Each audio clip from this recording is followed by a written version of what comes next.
fans, and welcome back to the Demonland podcast. My name is Andy, and after a worrying first half, the Demons put the pedal to the metal to put the Tigers to the sword on ANZAC Eve. And joining me tonight to dissect what ended up being a clinical victory at the MCG is longtime Demonlander George. Good evening, George. Good evening, Andy. Good evening to Binman. Good evening to all our listeners. And wasn't that a great, and isn't a great spectacle, the ANZAC Eve game? It's very moving. It's much more moving, and the presentation and the environment is much better than what Essendon and Collingwood put on during the day. And if the supporters haven't been along to get to this game every year, make sure you do next year, because you really are missing out on something that's really spectacular. Yeah, I have to agree. I think it's absolutely fantastic. I think the fact that it's at night, you've got the people with their mobile phones with the lights, the lighting of the cauldron sort of at night time is sort of a nice warm feeling. I was sitting in the forward pocket right where the players were all lined up in front of the banner. So that's the first time I've sort of been right up close to the players during that. I thought that was pretty special. And just the other thing I'll ask is, who conducts the pre-stuff, the stuff that's just before the lighting and all that, like the presentation? Is that on the clubs who's hosting the game? George, do you know anything? If what do you mean? The videos that they have beforehand, because I thought that the times Melbourne do it seems much better. I wasn't sure if it was whoever's the home team organises all the sort of anything you see on the scoreboard. I would imagine that's the case, because they usually have control of those sort of things. Yeah. I thought we do a better job than Richmond did with that. There's usually a little bit more to it. But anyway, that's not great, but the rest of it was fantastic. It was a great night. Also joining us tonight to analyse all the stats that matter is B-Man. Good evening, B-Man. Good evening, Andy. Good evening, George. I actually don't know the answer to your question, Andy, but my answer is that, of course, we do it better, the Ds. And so if it was excellent last year, or better last year, the answer is yes, it's Ds, and then the Tigers let the side down.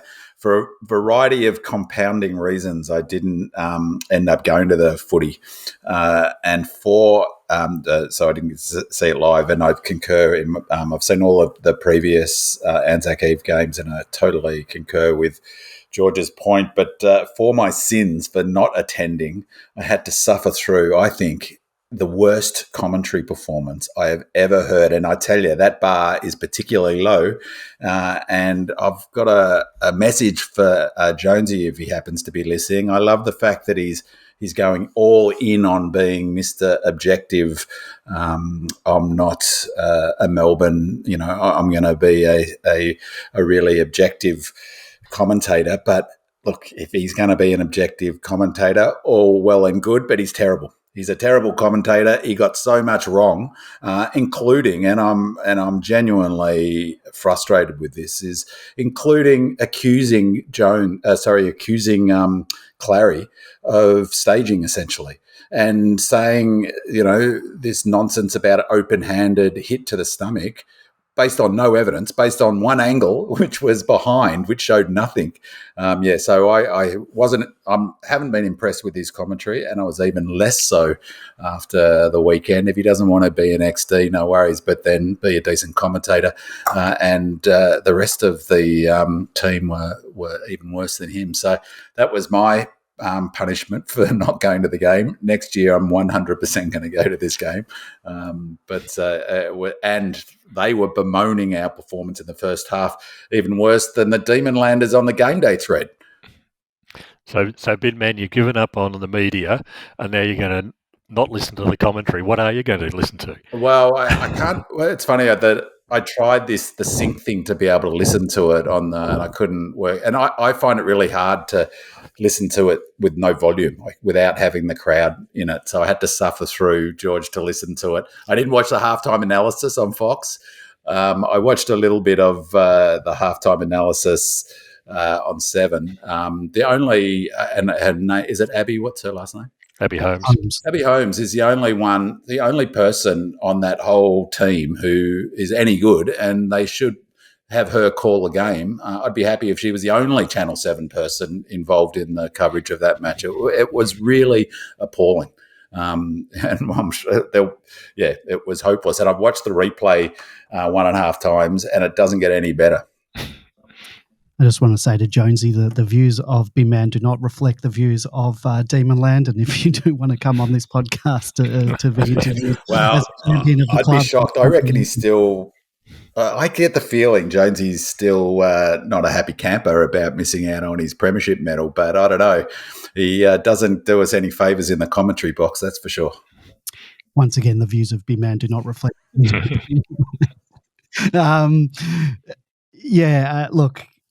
Look, I don't begrudge. He shouldn't. I don't hate it when commentators sort of bring in any of their biases of their old clubs, and maybe he's I agree with that too. Not to have that and not to be accused of that, because a lot of commentators, you can see their biases still come out, and I probably shouldn't when they're watching. Well, I 100% agree with that as well. But as I say, what's good for the goose is good for the gander. If he's gonna be objective and not fall in behind the D's, like Johnson does with the Dogs, for instance, well, then he's gonna open himself up for the full bin man force of criticism, because for one thing, he can learn how to speak clearly, and he can stop laughing like a schoolboy at Brian Taylor's stupid jokes. It was an extremely frustrating first half to watch that game. It was extremely frustrating, made it even more so by how frustratingly woeful the commentary was.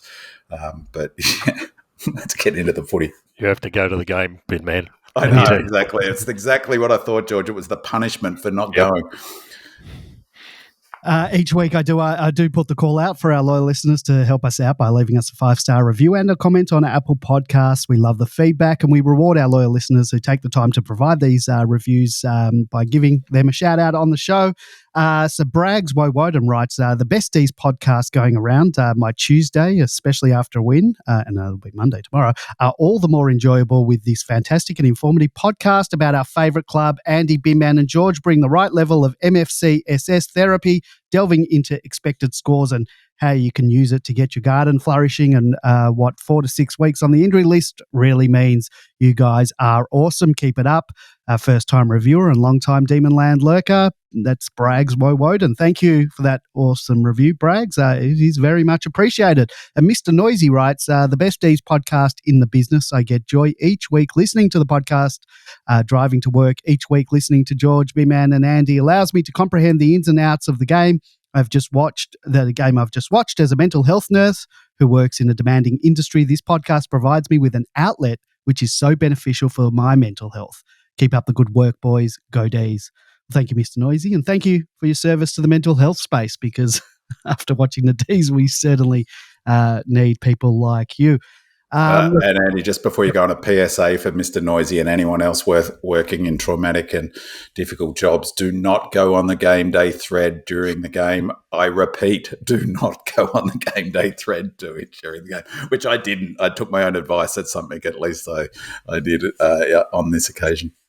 You do realise that by telling people not to go on the game day thread, that's in effect probably costing me some ad revenue and Demonland ad revenue. Well, no, go on the game day thread right up to the bounce, and then don't go on it again until after we win. So we've lost revenue and we've lost Jonesy. That's right. Man, you're costing me so much money today. You're killing him, bin man. That's right.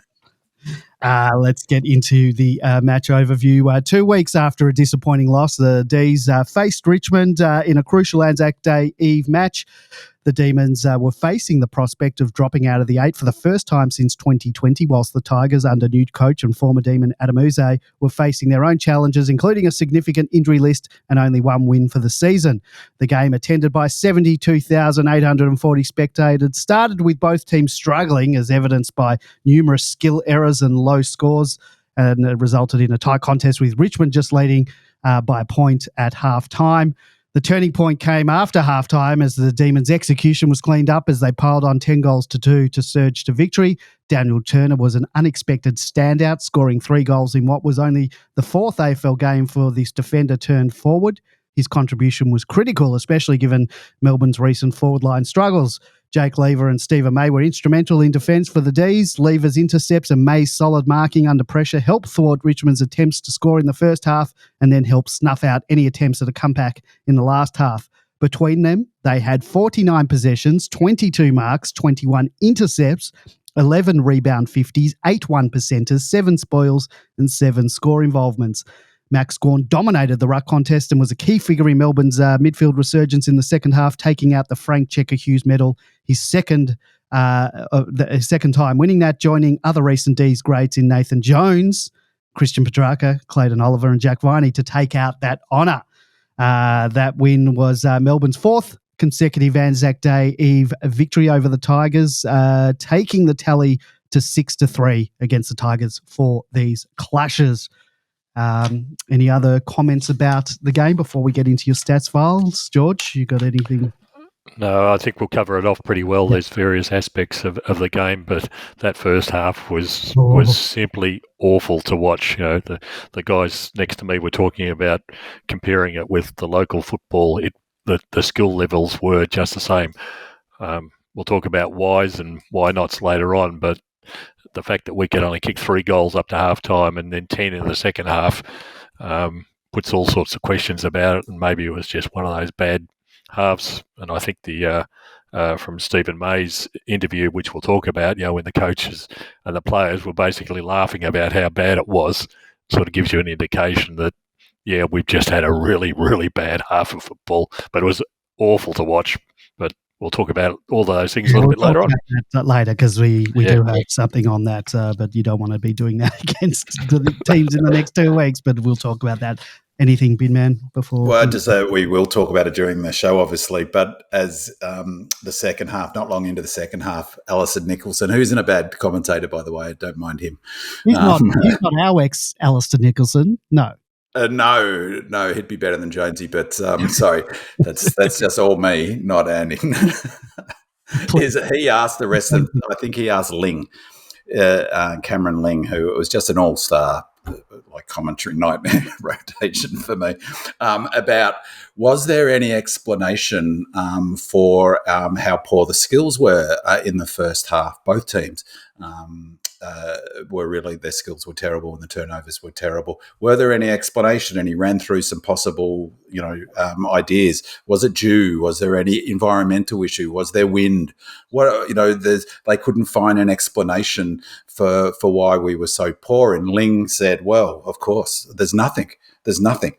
I mean, it just drives me nuts. I mean, why not then at that point, flag the fact that both teams are coming off a bye? Now, it's no coincidence that both teams were so poor, and at least open that up for some discussion. And it's, there's been quite a bit of chat this week on Demonland about this issue, and it's really interesting, Andy. I put that thread up on Demonland. I thought it was quite interesting. So if you want to delve into a little bit, it comes up in a question that comes later. So and so I guess the real bugbear I have is that the high performance team and the high performance program is one of, I think, behind your player development, behind your list, behind luck, behind injury, one of the most critical determinants in your team's chances of being successful and winning a flag. And it's routinely ignored. And so it's really fascinating this week. There's actually, I think the media maybe been listening to the podcast, Andy, because there's suddenly been a bit of an upsurge in discussion about the impact of fatigue with the 5-day breaks and how unfair it is. Waitley's talked about it on his show, apparently, in terms of that question mark about how fair it is to have 5-day breaks. There's that article you put up that was in the ABC with some analysis of the breaks and over a period of time, which I'll touch on with that question later. And I guess at the heart of my frustration about that is if you accept that it's a key part of a team's likely success, we can debate about how much, and maybe people could argue that I overestimate its importance. But if you don't factor it in at all, which the media routinely refuse to do, like that question to Cameron Ling, well, then you've got a big bloody hole in your analysis. Both of the teams were coming off a bye. both teams. And Goody said, we'll get it into a bit later, but Goody made it clear that they had 3 full sessions in the lead up to that game. We had 13 days after the Lions game. He gave the team 4 days off at the beginning of that. We had the captain's run on the Tuesday, which means, but they say they're back on deck on Tuesday after the Lions game, after their 4-day break, their bye break. Between the Tuesday and the captain's run, we had 3 full sessions. And that article you put up said a standard 7-day week only has 2 full sessions. So we did an extra full session of training, which means an extra load. And the other factor with the load management is it's not just anaerobic and kilometres that they're running, it's power and weights. And so both teams, potentially the Tigers did the same thing, had an extra session. I don't know. But if they did, that would at least go some way to providing some explanation as to why 2 teams were so poor in the first half. Because if they're doing big weight sessions, they're doing an extra session on top of their normal 7-day routine. Well, it's sort of logic to suggest that they're going to have jelly legs and their skills will suffer, particularly if they're coming off a low base already with their skill sets, as that fatigue will exacerbate those skills. So at least raise it as one of the potential things for people to consider. You can ignore it. You can say, well, I disagree with Binman, or I disagree with that being, that's nonsense. It's an excuse, but at least put it in the dialogue for conversation. So, because to me it was dead obvious, but there's some questions about that later. So, yeah, I think there was some mitigating factors or reasons that might have contributed to the woeful skills in the first half. But, I think it's really worth focusing on the second half. That's the first time we've kicked 10 goals in a half of footy since we played the Tigers last year in July. So, it's almost 12 months ago since we've put 10 goals in a half of footy. And, people are furious about that performance in the first half. Well, the game goes for a full 4 quarters. So I think that if you're going to knock us for the first half, then we should be lauded for the second half. I mean, that was an impressive second half by any measure. An 8-goal difference. They only could score 2 goals in that second half. We scored 10. I didn't go back before that. It was quite coincidental that it was Richmond the last time we had 10 goals in a second half of footy. But I reckon it wouldn't have happened too many times under Goodwin that we've kicked 10 goals in a half of footy, and it wouldn't have happened too many times either that we're +8 in the second half of footy. So, I think depends where you focus your view, but I'm happy to look at the second half and a lot of boxes ticked there, I think. I think you'll find a game in 2021, right at the end of the season, there was probably +8 in the second half. Yeah, absolutely. That's 3 seasons ago. 100 to 7. All right, well, let's get into your stats files. Take it away. So I thought it was a fascinating game. So it was an incredibly frustrating first half of footy. The skills were atrocious, absolutely. But I thought it was a really fascinating tactical game. And they briefly touched on it, but in that answer by Ling about, well, what could some of the factors be for how poor the skills were in the first half? I think the other factor that's well worth at least factoring in and considering is essentially, as I said at the beginning of the season and have said since, is that Richmond and Melbourne have got almost an identical game plan. So it was 2 game plans basically playing head-to-head, both trying to play exactly the same sort of footy. And I think that was a big factor in how messy it was in terms of the ball movement, the patterns. 𝗟𝗍put a lot of work chose to put work into Petrarca, which was interesting, and elected to run 2 rucks against 𝗪cie this week. We know 𝗟𝗍's relationship with the club and what he sort of IP he would have brought into that match. So, it's really interesting. The 2 players that he identified as players he wanted to put time into are 𝗪cie and Track. And I think that sort of sends a pretty clear message as to who he values, at least at Melbourne, in terms of being influential and key players for the Ds. And no one would really argue with that, I don't think. So I thought it was a really fascinating game tactically. There was a lot of movement in between the arcs. Both defences set up really deep. So I think it was interesting to watch from that perspective, in the box.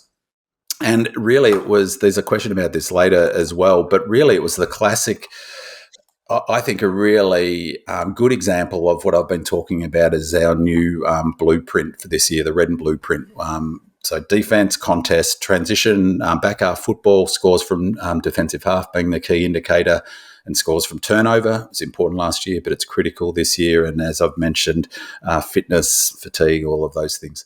And on-watch clearances. So it's still a really interesting sort of question mark about clearances, and there's a fair bit of discussion on Demonland this week about clearances, and there's a question about it. Working not backwards this week, or work backwards, started with fitness for the Lions game, but working back, going back to the beginning is defence, opposition score. Keeping an AFL team to 42 points is no mean feat. On expected score, that game we won by only 21 points, so I think that's worth absolutely factoring in. Can't have your cake and eat it too.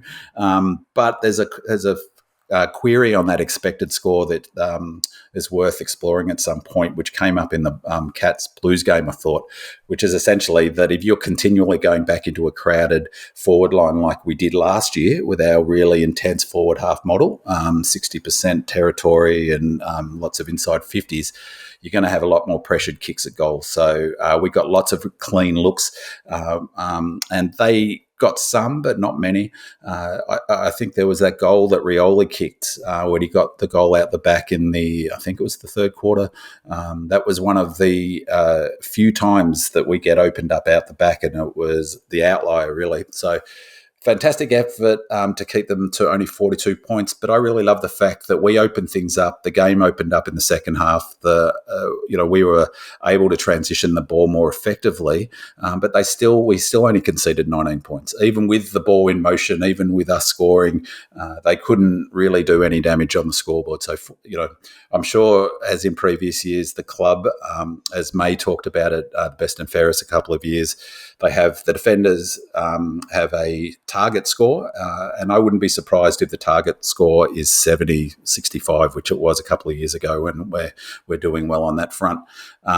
In terms of a key metric for defence is intercept marks.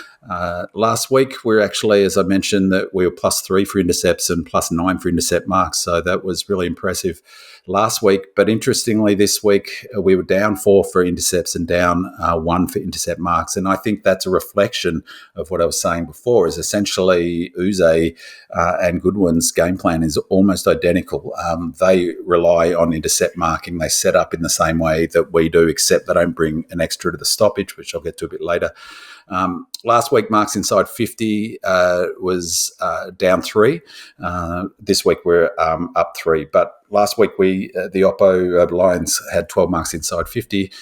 The Tigers still had 11, so we gave up 11 marks inside 50, which I suspect, even though we had 14, we're +4 for that. I suspect that Goody wouldn't, or the defensive team probably more, to be fair, wouldn't be thrilled with giving up 11 marks inside 50 and 12 the previous week.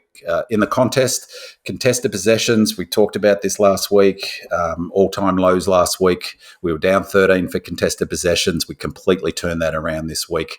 We had 136 contested possessions to 119 +17. Both teams' DNA is the same. As I said before, contested possessions is almost the key number, I would suggest, for both Goody and 𝗍𝗍𝗀, because it's a clear metric for effort. We are +17 for contested possessions, which was brilliant. The pressure was really interesting. We came out of the blocks, went hard, 185 in that first quarter, 173 to them. The second quarter was a real anomaly, and this is certainly sort of picks up George's point about how poor we were in that first half. And I'm sure, as much as they would have been, really focused on fixing our poor kicking at halftime, they would have been focused on this number. We only had 150 pressure in that quarter, in the second quarter, to the Tigers, who went from 173 to 181. They had 31 points more pressure points for in that second quarter. And it felt like that they would have been really disappointed that they didn't get any scoreboard pressure on us in that quarter. We really I'm not quite sure what happened, where our heads were at. Did you guys have a sense of that in the watching live? It was really hard to see on the box, but how did you feel about our pressure in that second quarter? You go, Andy. No, you go, George. The only thing I can think of is the pressure wasn't there because both sides were kicking the ball so poorly that you never got a chance to actually apply pressure. It was just going back and forth. Stephen May talks about it in one of the clips that we got. He just got tired from running back and forth. Yeah. So, their pressure was all right. Their pressure was, remembering 180's AFL average, 200 to lead. Their pressure was 181, 31 pressure gap. We were lucky that they didn't put some scoreboard pressure on us in that quarter. And I suspect, as I say, that Goody would have been furious about that number. We came out in the second half in that third quarter, 181. We jumped up to 31 more points of pressure. They dropped away 168, and the last quarter was 162 to 162. The over in the match was 170 to 171. So we matched them. Last week I noted against the Lions a sort of anomaly with who our top 5 pressure players were, that there were younger players. The Colt was number 3, I think, from memory. This week it was much more back to normal in terms of who you'd expect. Jack Viney was number 1, 25 pressure acts. Tom Sparrow next, Clayton Oliver, who I had a much better game statistically than I thought, sort of watching live. Langers was 4th and Nibbler 5. So our leaders really stood up. Tom Sparrow is a really emerging leader, I think. I think it's fair enough to put him in that leadership group now, the senior leadership group.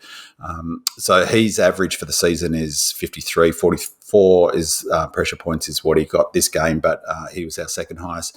Last week I noted that track only had 12 pressure acts and 22 pressure points, almost half his season average of just on 39. This week it was much better from track, 17 pressure acts. He had 33 pressure points, still under now his season average of 38.7, but much better. And those numbers are interesting in that question that comes up later. And so are some of these numbers, to be honest, that come up later, Andy, about our midfield. Tackles is a great indicator for effort. We were down 5 and also tackles inside 50 down 2. So 52 to 57 was the tackle numbers their way, 5 their way. They had 2 more inside 50 tackles, 9 to 11. That's really worth sort of remembering, and also the pressure that the Tigers put on, because I think the Tiger, it wasn't like we beat up the Eagles in the second half or the Roos. They never stopped trying. They were down some key players. They've been really hit hard by injuries. But I thought their effort and their pressure was excellent all game, to be honest. And 𝗟𝗍 in the post-match presser, he repeated that a couple of times, that how pleased he was with the consistent effort from the beginning of the match to the end of the match. And that's really borne out in these numbers for the Tigers being +5 in tackles and +2 for tackles inside 50. This was a massive one. Last week we got smashed for ground ball gets, and one of the numbers for this that I need to see if I can get hold of is post-clearance possessions. They're really important, but ground ball gets must be part of that equation. Last week we were down 21. The Lions smashed us for ground ball gets by 21, which is unheard of for a D's team, and I'm sure they would have been ropeable. This week we were +8, 89 ground ball gets to our 72 last week, so 17 more ground ball gets this week, and the Tigers got 81. So we were +8 for ground ball gets, but again, that's another number that shows the Tigers' effort was pretty consistent. You don't get within 8 ground ball gets of the D's without going hard for the whole game. This is sort of a watch on clearances, and it's going to be a conversation all season about clearances. There's total clearances and the scores from clearances. Really, that's been the case for a couple of seasons. Talked about it last season. Clearances are no longer the go-to stat and haven't been for a couple of years in terms of their importance. The big one is scores from turnover. That's where 60 to 70% of a team's score is generally from turnover. So it's not really about the number of clearances, and it hasn't been for a couple of seasons. It's about the quality of those clearances as measured by scoreboard impact. So this week, centre clearances were bang on 11 each. These are just the raw numbers. Stoppage clearances, we were down 9. So you could look at that and go, can we have such a, we've got the best ruck in the modern era, and we've got all Australian midfielders. How can we be down 9 on the stoppage clearances? There's a few answers to that, one of which is, as I keep talking about, we bring one less player to the stoppage. So statistically, we should be losing stoppages because we've got one less player to take it away from a stoppage. But the raw numbers don't tell the tale. As I said, it's scoreboard impact, which is critical. From centre clearances, they actually got 10 points 10 points from centre clearances to our 8, but we were +9 for stoppage clearances. We concede only 26 points per game from stoppage clearances. So we're the best in the AFL at stopping our opponents' score when they win a stoppage, and we're number 2 for scoring ourselves when we win the stoppage, just behind the Blues. We restricted the Tigers to just 3 behinds from stoppages the other night. That's just nuts. So we're averaging 26, conceding 26 points per stoppages, and only gave up 3 in against the Tigers, which is just phenomenal. And they're Goody would be thrilled with those numbers, as I'm sure McWalter would be as well. Hitouts we were +31 for hitouts, despite having 2 ruckmen thrown at him. Maxi went to town. Hitouts to advantage were only +5. 𝗟𝗶𝘀𝘁𝗃, who I think is a fantastic ruckman, I've got a lot of time for him as a ruckman, was 50% of his hitouts were to the advantage of his team. Contested marks last week, we were +4 and we were -3 for marks inside 50. But this week we were +3 for marks inside 50 and we were +3 for contested marks. So we actually took 4 less contested marks this week than we did last week. Only took 10 contested marks, or only 17 in the game. So it's pretty low on a night that I don't think it was particularly slippery, or it was a pretty good night for footy. So this is a big one in terms of this new method that I've talked about. Points from defensive half is the best measure, sort of transitioning from half-back flank.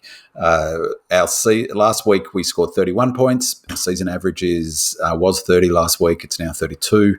The Lions only scored 20 last week. This week, we scored 45 points from the back half, from our defensive half, and the season average has gone up to 32.1. So above, really big tick. There's that question later that Stephen May talks about, but sticking to our game plan. And this is what you get when you stick to the red and blue print. You get 45 points from defensive half. Remembering we only had 23 points full, in all of our scoring in the first half. So we went to town in that second half. I don't know what the breakdown was, but it must be something like 30 points in the second half for points from defensive half. And they could only manage 21. And we're averaging 22 to our opponents. So we kept the Tigers, who are remembering they're trying to play exactly the same game as us. As I said last week, we got smashed in total stoppages, but we also got smashed on the scoreboard in stoppages. Last week, we were down 25 points from stoppages. We're also down 4 points from turnover. But this week, we were +19 for turnover, which is a huge, huge tick for this new way we're trying to play the transition turnover game. Massive. They'll be thrilled with that +19, particularly against a team who are trying to play exactly the same way. We were +17 from stoppages. As I said, they could only manage 3 points from stoppages. They got a point from a centre bounce, and they got 2 points from a round the ground stoppage. So we're +17. And just the other one that's interesting is kick-in. We had 1 point from kick-in. They had nothing. That's no longer, I don't know how long it's been since it is a useful stat, but it really doesn't tell you much anymore. The teams do not go end-to-end in footy anymore. We had 1 chance of doing so, and we scored a point. So +17 for stoppage around the ground, and +6 for centres. That's +23 for stoppages. That's that's 4 goals right there, and then +19 on turnover. That's the game. That's the 43 points plus your 1 point for the kick-in. Just some general things. The time in forward half, 46-54, is how it ended. Interestingly, I thought this was fascinating, and it really goes to this new method in a way is that they had 60% time in forward half in that last quarter when we were on top and dominating.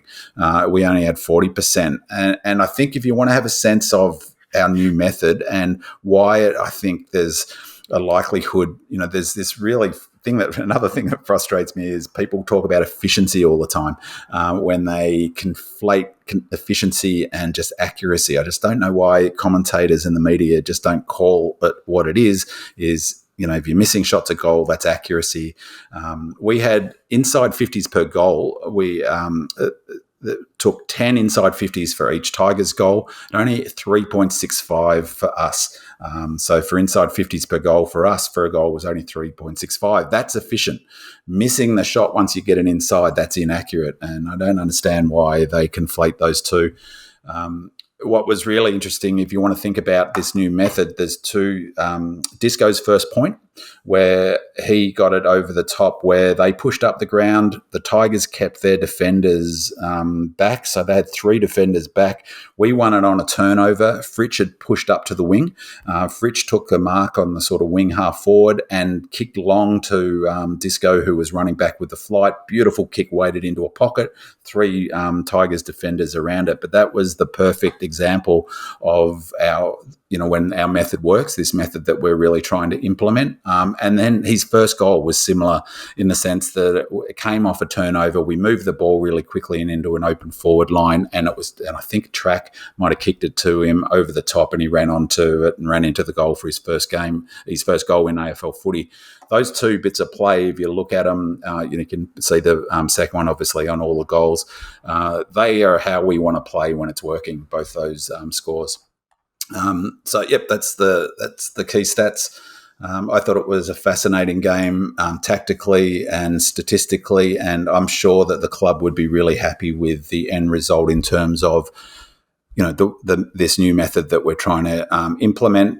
We're going to have ups and downs, as Daniel Hoyne pointed out. We're going to have to wear some poor first quarters, poor second quarters, because it's no small thing to implement a sort of changed method that's still got the fundamentals that I've talked about, but it's still a changed method that at least from the beginning of 21. So a fascinating game, I thought, from the stats perspective.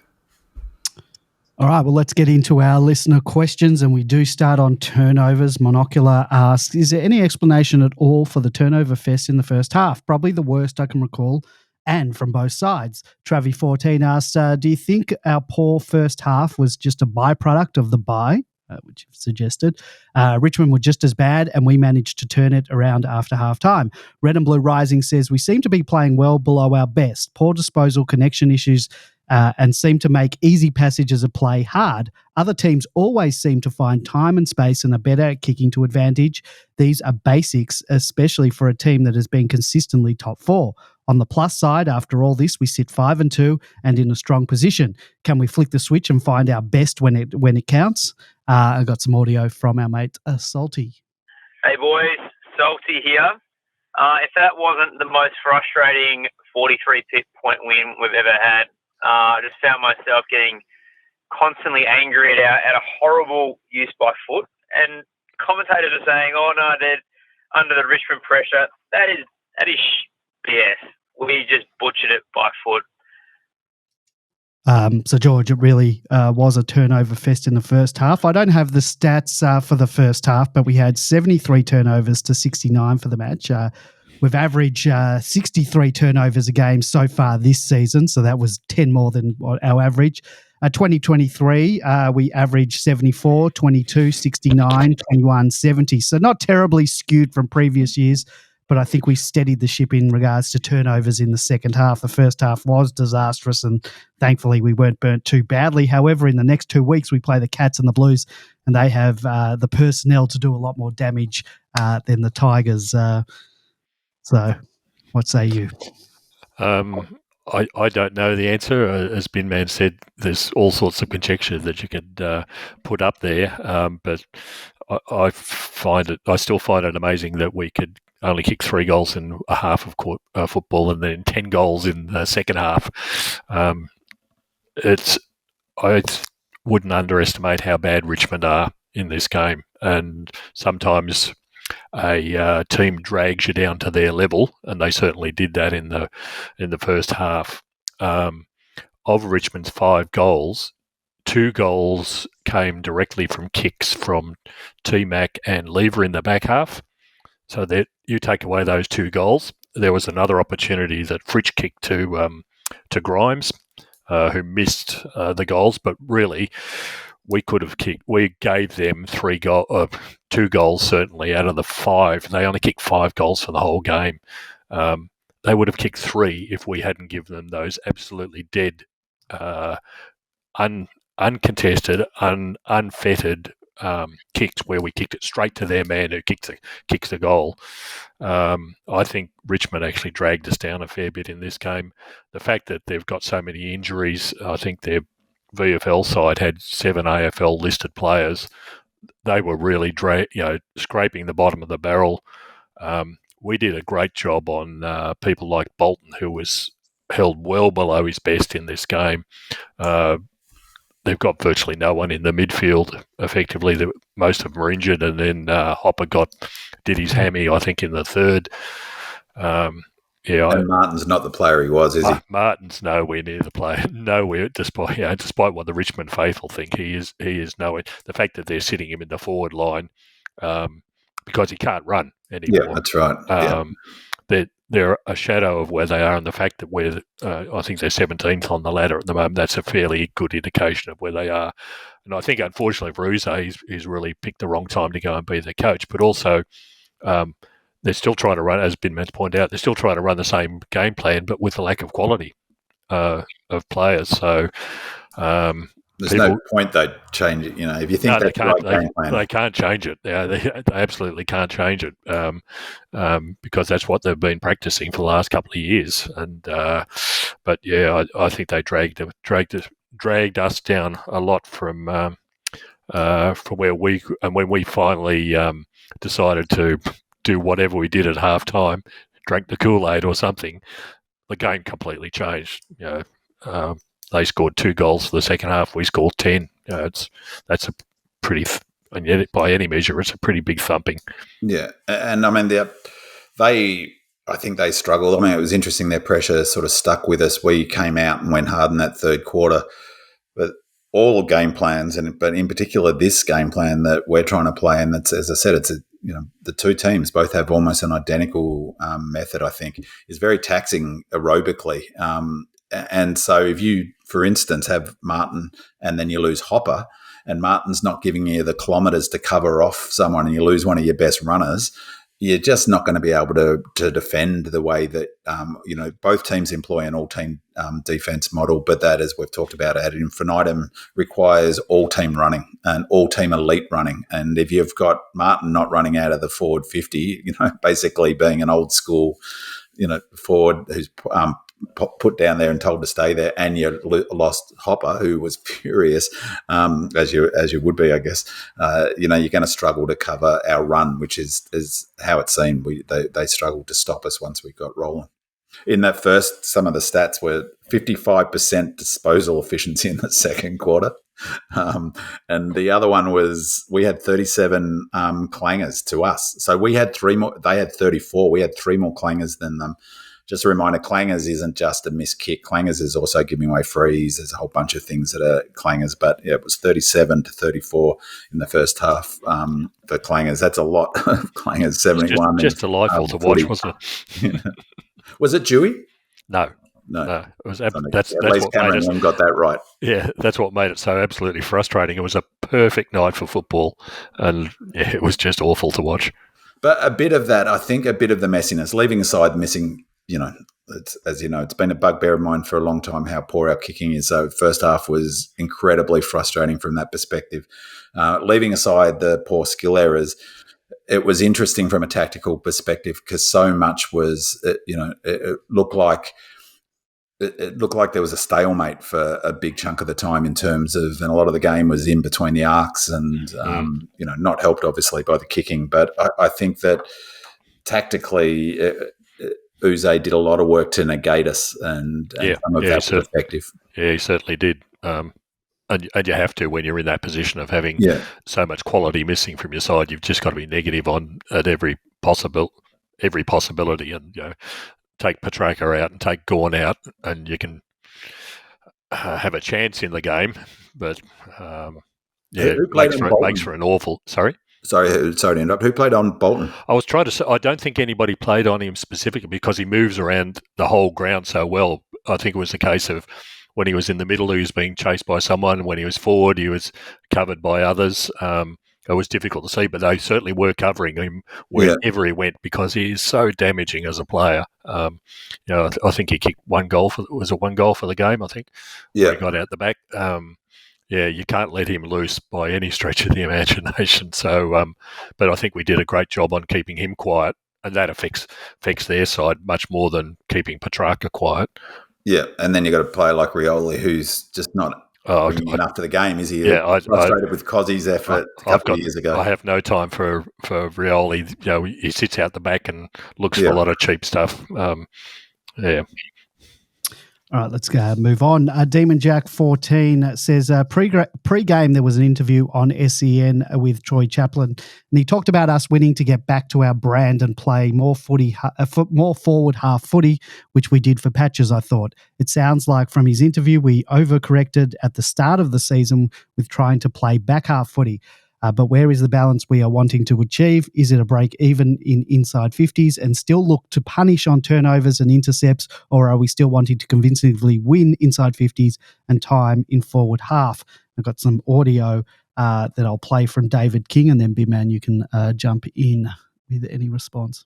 I want to talk about Melbourne in a different way. So they're evolving in the way they play. So it's a bit clunky at the moment. There's some horrific turnovers. So that's not Melbourne. We haven't seen that before, but they're trying to play with a bit more freedom with the ball. They realise that if you can't score off that half-back wedge, that it's called the defensive mid-zone. So from the centre circle to the top of 50 in your back line there, that half-back counterpunch, if you can't score from there, you really can't compete. So you look at the Premiers the last 5 or 6 years, scoring from defensive mid-zone. Last year, number 1 was Collingwood, win the flag. 2022 was Geelong. 2021, it was Geelong. 2020, it was Richmond. 2019, it was Richmond. It's that counter-punch when the opposition are disorganised and you've got full use of the oval. Melbourne last year was 17th post-bye at scoring from counter-punch off half-back. So they know this. They can't win it without this being corrected. So this year, they've gone to third in terms of their ability to turn that possession into a score. Now, that's a significant shift, Bix. And I like the fact that they're at least trying and exploring what this group can do. It looks awful at times, but they got 15 weeks to get it right. It looks awful at times. It did in this particular match, and we played poorly against Brisbane. But he's spot on there, David King, and what we're trying to do. And it's interesting what Collingwood really did well last year, particularly in the first 2/3 of the season, as I've talked about. They ended up playing pretty much our brand of footy, and ironically, they are this year, and I think they are this year because they're not yet up to speed with their running yet, but which is why they're playing to their strengths at the moment, which is, I think they're easing into the season in terms of the way they're playing. But he's absolutely right, David King, how we're playing. And so, for instance, last night, the numbers for our score zones is we were struggling to score from the back half last year, in large part because it wasn't our method. We were forward half. We got 13 points last night for a season average of only 6, touch over 6. 13 of our points were turnovers in the D50.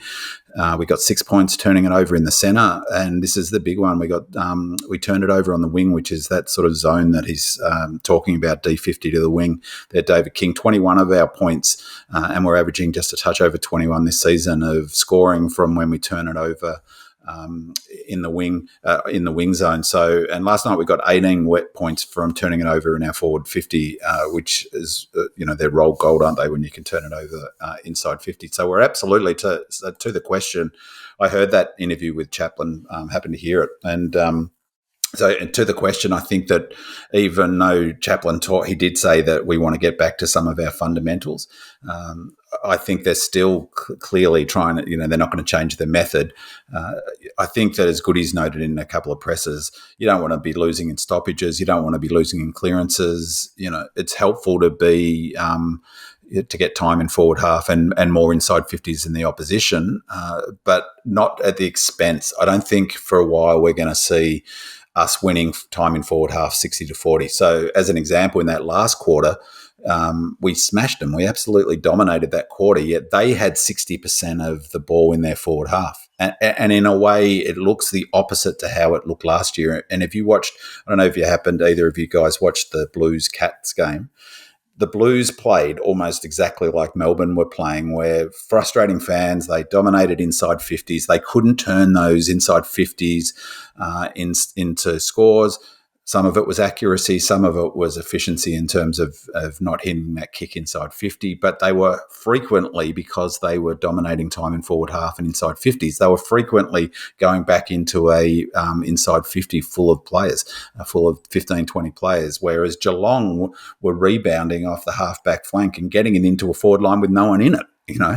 If you have a look, I've put into the pre-game thread some vision from Channel 9, whatever their show is, either tonight, with the Bartels going through exactly that, where the Blues are just bombing it in like we used to do, just to a massive players, and Geelong are just picking it off on the intercept. And they showed it time and time again, just bombing it in, and so one of the interceptors of Geelong are just coming in and sweeping and taking it out. And then they showed conversely how Geelong were bringing it up the field and just so easily finding a target, having three players leading out in different directions and hitting up someone. So that's something we're going to have to worry about, because if we're just going to bomb it in to our forward line, Geelong are just going to pick us off. Well, except the fact that we're playing the same model as Geelong. Geelong and Melbourne are playing the same model. I mean, they were ruthlessly efficient. I'd love if we were as efficient as the Cats were. The difference is between us and the Blues is we've got a defensive system that's different to the Blues, and that's that Rioli goal that I mentioned. Think how rare that is, that teams get a goal out the back, despite we're playing this transition game of footy, which should open you up to goals out the back, and it did. The Cats still conceded 108 points, didn't they? I mean, there's no way Melbourne under Goody, since the beginning of 21, and we talked about it a few weeks ago, we've only conceded 100 points 3 times. We don't give up. When there's no way Geelong there's no way Geelong are doing what Blues did, for instance, to them, and they're not going to kick 120 points on us. But it'll be fascinating when how that will work out. But to the question, I think that if we don't want to get smashed in inside 50s, because that you're making it's going to be a hard yakka to beat any team if you're getting beaten by 20, 30 inside 50s. Although the Cats were down. They were down 20 inside 50s. It was like watching Melbourne last year, where people would get so frustrated where we're winning, which, by the way, sort of raises a question about expected score, because I'm not sure how there seems to be a correlation between that high inside 50, win by 10 or 15, and you have time in forward half 55 or 60%, with the expected scores being all out of whack. So I wonder whether that's a factor. And the other thing about having an open space is, like you said, you've got 3 players who can lead up the ball. We've got 3 players down there, well, 2 in particular, Petty and Fritter, who are both deadly accurate. And so if you can isolate them and get the ball to them, then you're going to obviously, be more accurate. So I think that we're going to stick with this method. Chaplin, I heard what he said. Of course, we want to win the contested ball. Of course, we want to win. Probably parity is what 50-50 is, I think, where they'd be looking for time in forward half, just to maximise the space. We are sitting really deep defensively, really deep, and so did the Tigers. So there was a lot of space in the mid-range of the game, and it was played between the arcs. There was, that's one of the reasons why the pressure numbers were a bit down, because there were less stoppages, less time for people to hit each other, which is, as George noted about the game at Norwood a few weeks ago, is that on narrow grounds, just by definition, you're going to have a lot more contact, so therefore a lot more pressure. My theory is, come finals, is that all teams will end up playing a version of the forward half territory game, because come finals, the pressure just means it becomes more intense, more like rugby. Those chains, those great kicks to the corridor are harder to hit. There's more pressure. But I'm hoping that will remain key elements of what we're building now in come finals. In particular, our ability to sit deep, in particular, our ability to absorb defensive pressure, and to move the ball effectively off half-back flank. We've got the pieces of the puzzle, particularly when Bowser and 𝗟𝗯 come back in. That's another big factor for this game. Two of our best kicks, probably our two best kicks in our defensive half, were not in this game, so that was a factor in the turnover. You put them back in there and suddenly your transition game looks a lot healthier. My other part of my theory around why clubs are doing this, and in particular why Melbourne is, and Clarry, I'm not sure if you heard it, but he was interviewed on Channel 7 after the game by Jonesy and by Abby. Yeah. And it was a really terrific interview, I thought. I thought it was handled super well. I thought he was really interesting in what he was saying. And essentially what he said is, the last couple of seasons, we've hit the finals banged up. And that this year we're looking at a different, he didn't sort of say specifically what, but that we're looking to be in better shape, essentially, paraphrasing, come finals. And I think this method is a big part of that idea, because it's less pressure. There's, if you think about how we played in 21, in particular the first half of 22, it was just hardcore footy every week in the trenches, and you're going to be banged up come final. So I think we want to improve our transition game, but I think a big driver of doing so is to reduce the amount of contact injuries, just by a mere fact that we're having less contested ball. And it hopefully will mean we're fresher come finals. And I think all teams at the top, at least, are playing the ball a lot through the corridor more than they ever did before. I think there's been a big change in the way Rivers plays, in particular, off that half-back line. He picks the ball up, runs, and drives it deep down the middle. It's not down to the wings, out to the sides and things like that, where you're trying to get contest and stopping the opposition from regaining the ball. Where we used to kick it to Max down the wings, that sort of thing. It's now drive it forward as quickly as you can. But it's all the top teams are doing the same sort of thing. So. Which is a version still of, that's sort of still the question same. About Chaplin. So you want to, we still are a territory team. You want to get it forward. So like we've talked about, is that, we allow oppositions to switch. We try to avoid switching if we can. If we're going to do short hit-ups, then we take ground. And then Rivers, for instance, drives it forward, and we're trying to win that. That's where the post-clearance possession number is so important. A couple of years ago, we talked about it on the podcast that Hardwick says, and I think he still believes this, it's by far the most important stat in footy is the post-clearance possession. And that's, it doesn't matter what happens at clearances, whether you win it or lose it to a degree. It's what your scoreboard impact is from that. And winning post-clearance possessions, we're number one, as I said, from stopping the opposition score. And just on that rebound is that I just looked before, is we're number one in the AFL for rebounding from our defensive 50. Number two, and no coincidence because they're playing exactly the same game plan, is the Tigers. Which is, I thought, a really interesting number in terms of how this game looked in the first half. Two teams wanting to rebound off the half-back flank with their defensive system set really deep, and struggling to sort of work their way through the other team's zone, really. Let's move on. Buck Naked asks, how did you see Petty's game? A Return to Glory asks, is Harry already in West Horsham? Lazy says, in the last 3 games, he's had 10 marks and 1 goal. In the last 2 games, he's had 0 and 2 possessions up to half-time. Is it really just the interrupted pre-season that is affecting him? It seems like the Richmond defenders were getting a lot of marks in our 50, and we really struggled to get the ball to ground. Interested to hear your thoughts. Monocular says, is Harry's horror run of form mainly physical or mental? Does he need to see the team psychologist?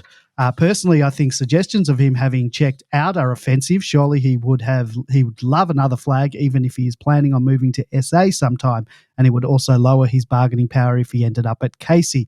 And finally, a short bit of audio from Salty, and then George, you can give your 2 cents on that. I know you talk about Harry Petty. I don't know what to do there, but something needs to change. He hasn't been that great. That's it, George. That's it. Sweet. Okay. Short and sweet. Sweet. Fairly accurate. Part of a longer message, and I chopped it up Yeah. so it's in the places it needed to be. If I was Harry Petty and I got the delivery that he got in that first half of that game, I'd be walking off the field and going all the way to Adelaide. People blame the guy who's having the ball dropped on the top of his head or at his feet for the outcomes. It was not him. It was what was happening up the field. The other thing that everybody has already forgotten because he's playing is that he had no pre-season whatsoever. He only became available basically the week before the season started, and we've talked about this time and time and time again. If you don't get a decent pre-season, you don't play a decent season. Jack 𝗍𝗯𝘀𝗀 is the classic example of that, and Harry Petty is in the same boat. The trouble is, who else have we got if we drop Petty? We fortunately seem to have found Turner as a viable option. Our next options are Ben Brown, who we know needs a rest every now and again, and 𝗟𝗍𝗋𝗁. There's no one else. It's Harry Petty or Ben Brown when he comes in for the which he will at some point come back in. But yeah, you can't blame the guy for what he was getting, and you can't blame the guy who's barely staying on the ground because, like I said, he hasn't had a decent pre-season, got the fitness levels up before the season even started. He'll get a rest, but at the moment we have no other options. It's interesting. His form has been down, but you make a good point, particularly in that first half. There was one kick that it was just I was tearing my hair out, and he must have been too. And it looks like he's getting a ball patch, So perhaps that's what he's been doing, is tearing his hair out. But he led straight up the middle of the ground, and it was a perfect lead. Just needed to be weighted in front of him, and they put it on, as George said, put it on top of his head. And it was just the sort of frustrating kick that drives fans crazy, but I'm sure drives the forwards even more crazy. Petty's numbers have been all terrible, and we talked about that last week, even worse against the Lions. I guess if he's in the team, he must be following team rules. So if he goes out this week, Goody, as we've talked about often, is such a systems coach. Structures are so important to him. He knows that Petty will follow his direction. It was really interesting seeing after the game Daniel Turner and Fritter being interviewed on the ground. They both look almost identical size, and so does Petty. So you've got three players, mobile forwards, now playing up there. Maybe wonder whether Goody's got sort of a different plan. He's always seemingly got a plan for the forward line, but three players that looked pretty similar in height and size up there at the moment, mobile. I'd like to know what role, is potentially he's got. He didn't look like he was playing a defensive role on any of the interceptors, did he, George? It didn't look like he was trying to negate Vlosten, but structural, there's plenty of games that T-Max played and Brown's played where on the scoreboard they've done nothing, or even on the stat sheet, yet they're, Goody will say in the presser, really important, bring ball to ground, structure and all of that stuff. The other thing that's interesting, and going back to my, I guess, bugbear around the lack of conversation about high performance programs, is one of the other problems of not discussing or not sort of being cognizant of the high performance program is they're not discussed. They're not analysed. It was really interesting in the Cats Blues game that the way they're managing Guthrie, I think it's Guthrie, or Guthrie and the Irish guy, Tui, is that they're resting him and managing him. That's part of the program. It's what they did last year as well, the Cats. It's what they successfully did in their premiership year. They managed players. We've got a different philosophy of the way we manage players. It seems like Selwyn's taken a lot of the philosophies of Burgess, one of which is that you use playing to keep players fit. In that article you linked on Demonland, Andy, it noted that in a normal 7-day week, there's the captain's run, there's the two main sessions, and then there's weights. the match count in a 5-day. When you go to a 5-day break, the match counts as the main session. You don't have any sessions, or a 6-day. You have one session and the match counts as one. And so I wonder. It seems to me that Burgess's philosophy was that resilient stuff. It seems to me Selwyn's got a similar philosophy of playing players who aren't cherry ripe. He hasn't looked, Petty, to my eye, hasn't looked fully fit since he came back in. Just on that check-out stuff, I totally agree. There's no way, he wouldn't be playing. Goody wouldn't be playing him if there was any way that Petty had psychologically checked out. He'd be nowhere near the ones. Goody doesn't. Same as Grundy. Well, that's right. And then, so for me, which puts a question mark on why Grundy wasn't in the team at the end of the last season. Goody, that's one thing Goody won't do. If you're not all in, he's not playing you. He's no NRL coach who will play someone who's left. It's just not going to happen. So I reject the idea he's not all in. It's his body language. He's always been like that, Petty. He looks like he's going at half rat power all the time. I'm hopefully he'll get back to his best and silence some of the critics. It'll be really interesting if he gets dropped this week. I think the message is that he's not playing his role, but seeing he's getting selected, Goody, sticks with teams that win. I can't see him being dropped in the immediate future. But as large part is just what you said then, George, is who's going to replace him. Yep. But just in terms of the heights, we've got Fritsch 188, 6'2" in the old measures. Petty 197, 6'6". Turner 194, 6'4", and JVR 193, also 6'4". But that doesn't take into account. I'm assuming they're the heights that they all came in the AFL with. I don't know if they measure them each year, so that might be their heights. How tall was Pets? Pets is 197, 6'6". Shit, that's taller than I. Petty's the tallest. He's hunched over all the time. Stand up, fella. Yeah, Petty's the tallest. I mean? So there's 4 players. I forgot about JVR in that mix. There's 4, not Ben Brown sort of basketballer heights who, that makes for a pretty interesting mix-up forward, I think. Mm. All right, well, let's get on to the disco. A Red and Bluebeard says, keep up the great work, fellas. Disco Turner forward was a move that none of us saw coming. Does he keep his place when Big Benny Brown is fit again, or does Petty make way possibly to find some form? Assuming we don't play all of Disco, Big Benny Brown, JVR and Petty in the same forward line, what is the best mix of forward talls? And for that matter, is Petty a better second rucker option than JVR? Phil C says, I love Disco's games, but don't know a lot about him. Where do you think his best position is on the field, and how does he keep his spot given the competition for places? I assume bagging 3 goals is one way to do it. Travi14 says, our forward line, I wrote last week about Petty not being a forward but having to play the role due to lack of options. Disco was great, but we shouldn't read too much into it as very similar to Petty's good performances. It was a very weak opponent, and being a bit of a surprise selection, Richmond wouldn't have put a lot of time into that matchup. I've got some audio from our good mate Enzo. And Turner, he is a forward. Maybe Petty should go back and Turner should say go forward. And he's an old-fashioned full forward. He actually leads up to the ball. Amazing. Kicks goals. Great. We found another one. So, Big Man, your thoughts on Daniel Turner's surprise selection as a forward? Previously, he's only played 3 AFL games, all in defence, and in his 26 VFL games since round 11, 2021, he's only kicked 1 goal, so he's played very limited forward time, even in Casey. I know the week prior to this game, they threw him in after halftime. He kicked a goal in the forward line. This week, he's kicked the 3 goals from 13 disposals, and most importantly, he's taken 8 marks. So what do you think of his game and the selection to play him forward? Well, I don't think it was much of a surprise, to be honest, for Demonland readers or for Demonland listeners, because they showed their hand in the VFL game. That they played him forward. He looked I'm totally with Enzo there. He looked every inch natural forward, and I heard a couple of interviews with him. He seems like a ripping young bloke, good country stock. He was a forward as a young fella. So he played his junior footy, he said, in his all of his junior footy as a forward.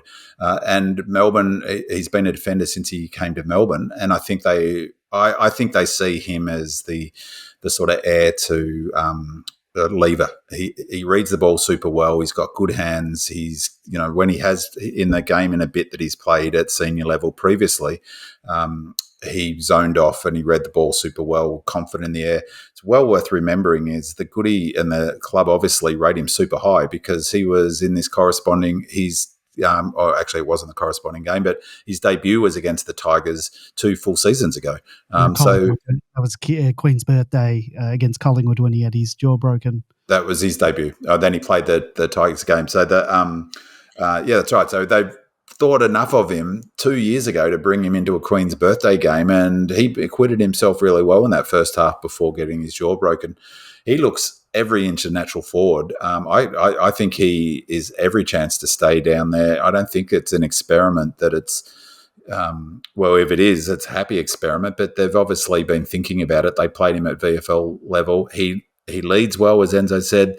He times those leads well. He leads like he's played all his football as a junior footy as a forward.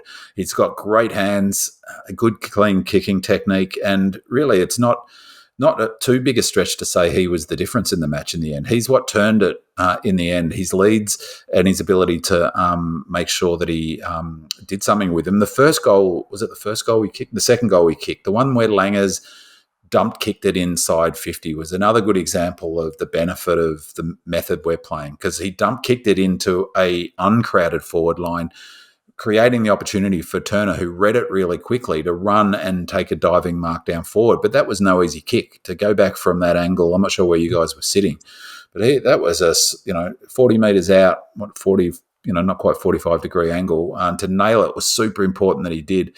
But the other bit of play that I think was really important for the match was he went up, came second man into a contest. Really, they did a bad job at blocking him, which is perhaps the point about maybe not putting enough time into him in terms of tactically ahead of the game. Didn't mark it, but brought the ball to ground. He got the ball that sort of bounced up into his hands, and he handballed it over the top to Fritter, who kicked on his right foot. That was really the end of the game, and that was such a good contest. He came from behind the contest. He read it well, and you've got to love his enthusiasm and how energetic he was. So I think he'll stay up forward. I've never thought it's been as sold on as some on Petty as a forward. Only he doesn't look as natural a forward as, say, Turner did. I'm not sure what you guys think. I'm happy for Pets to stay up forward, but I think Turner's will definitely stay up forward. And I can't see him going out of the team. And I know that I'm not sort of one game is not one bird or swallow and a spring and a and a sparrow and whatever. But just based on that, just on how natural he looked, I think we can get used to seeing him down there for quite a while. The important thing with Turner being discovered is that we all should know what our position was at the end of last season, where we barely were able to have bodies up in the forward line at all.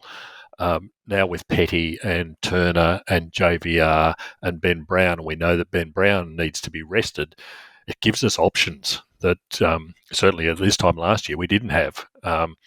Just as equally down the other end, because T-Max filled a role that nobody thought was possible at the start of the season.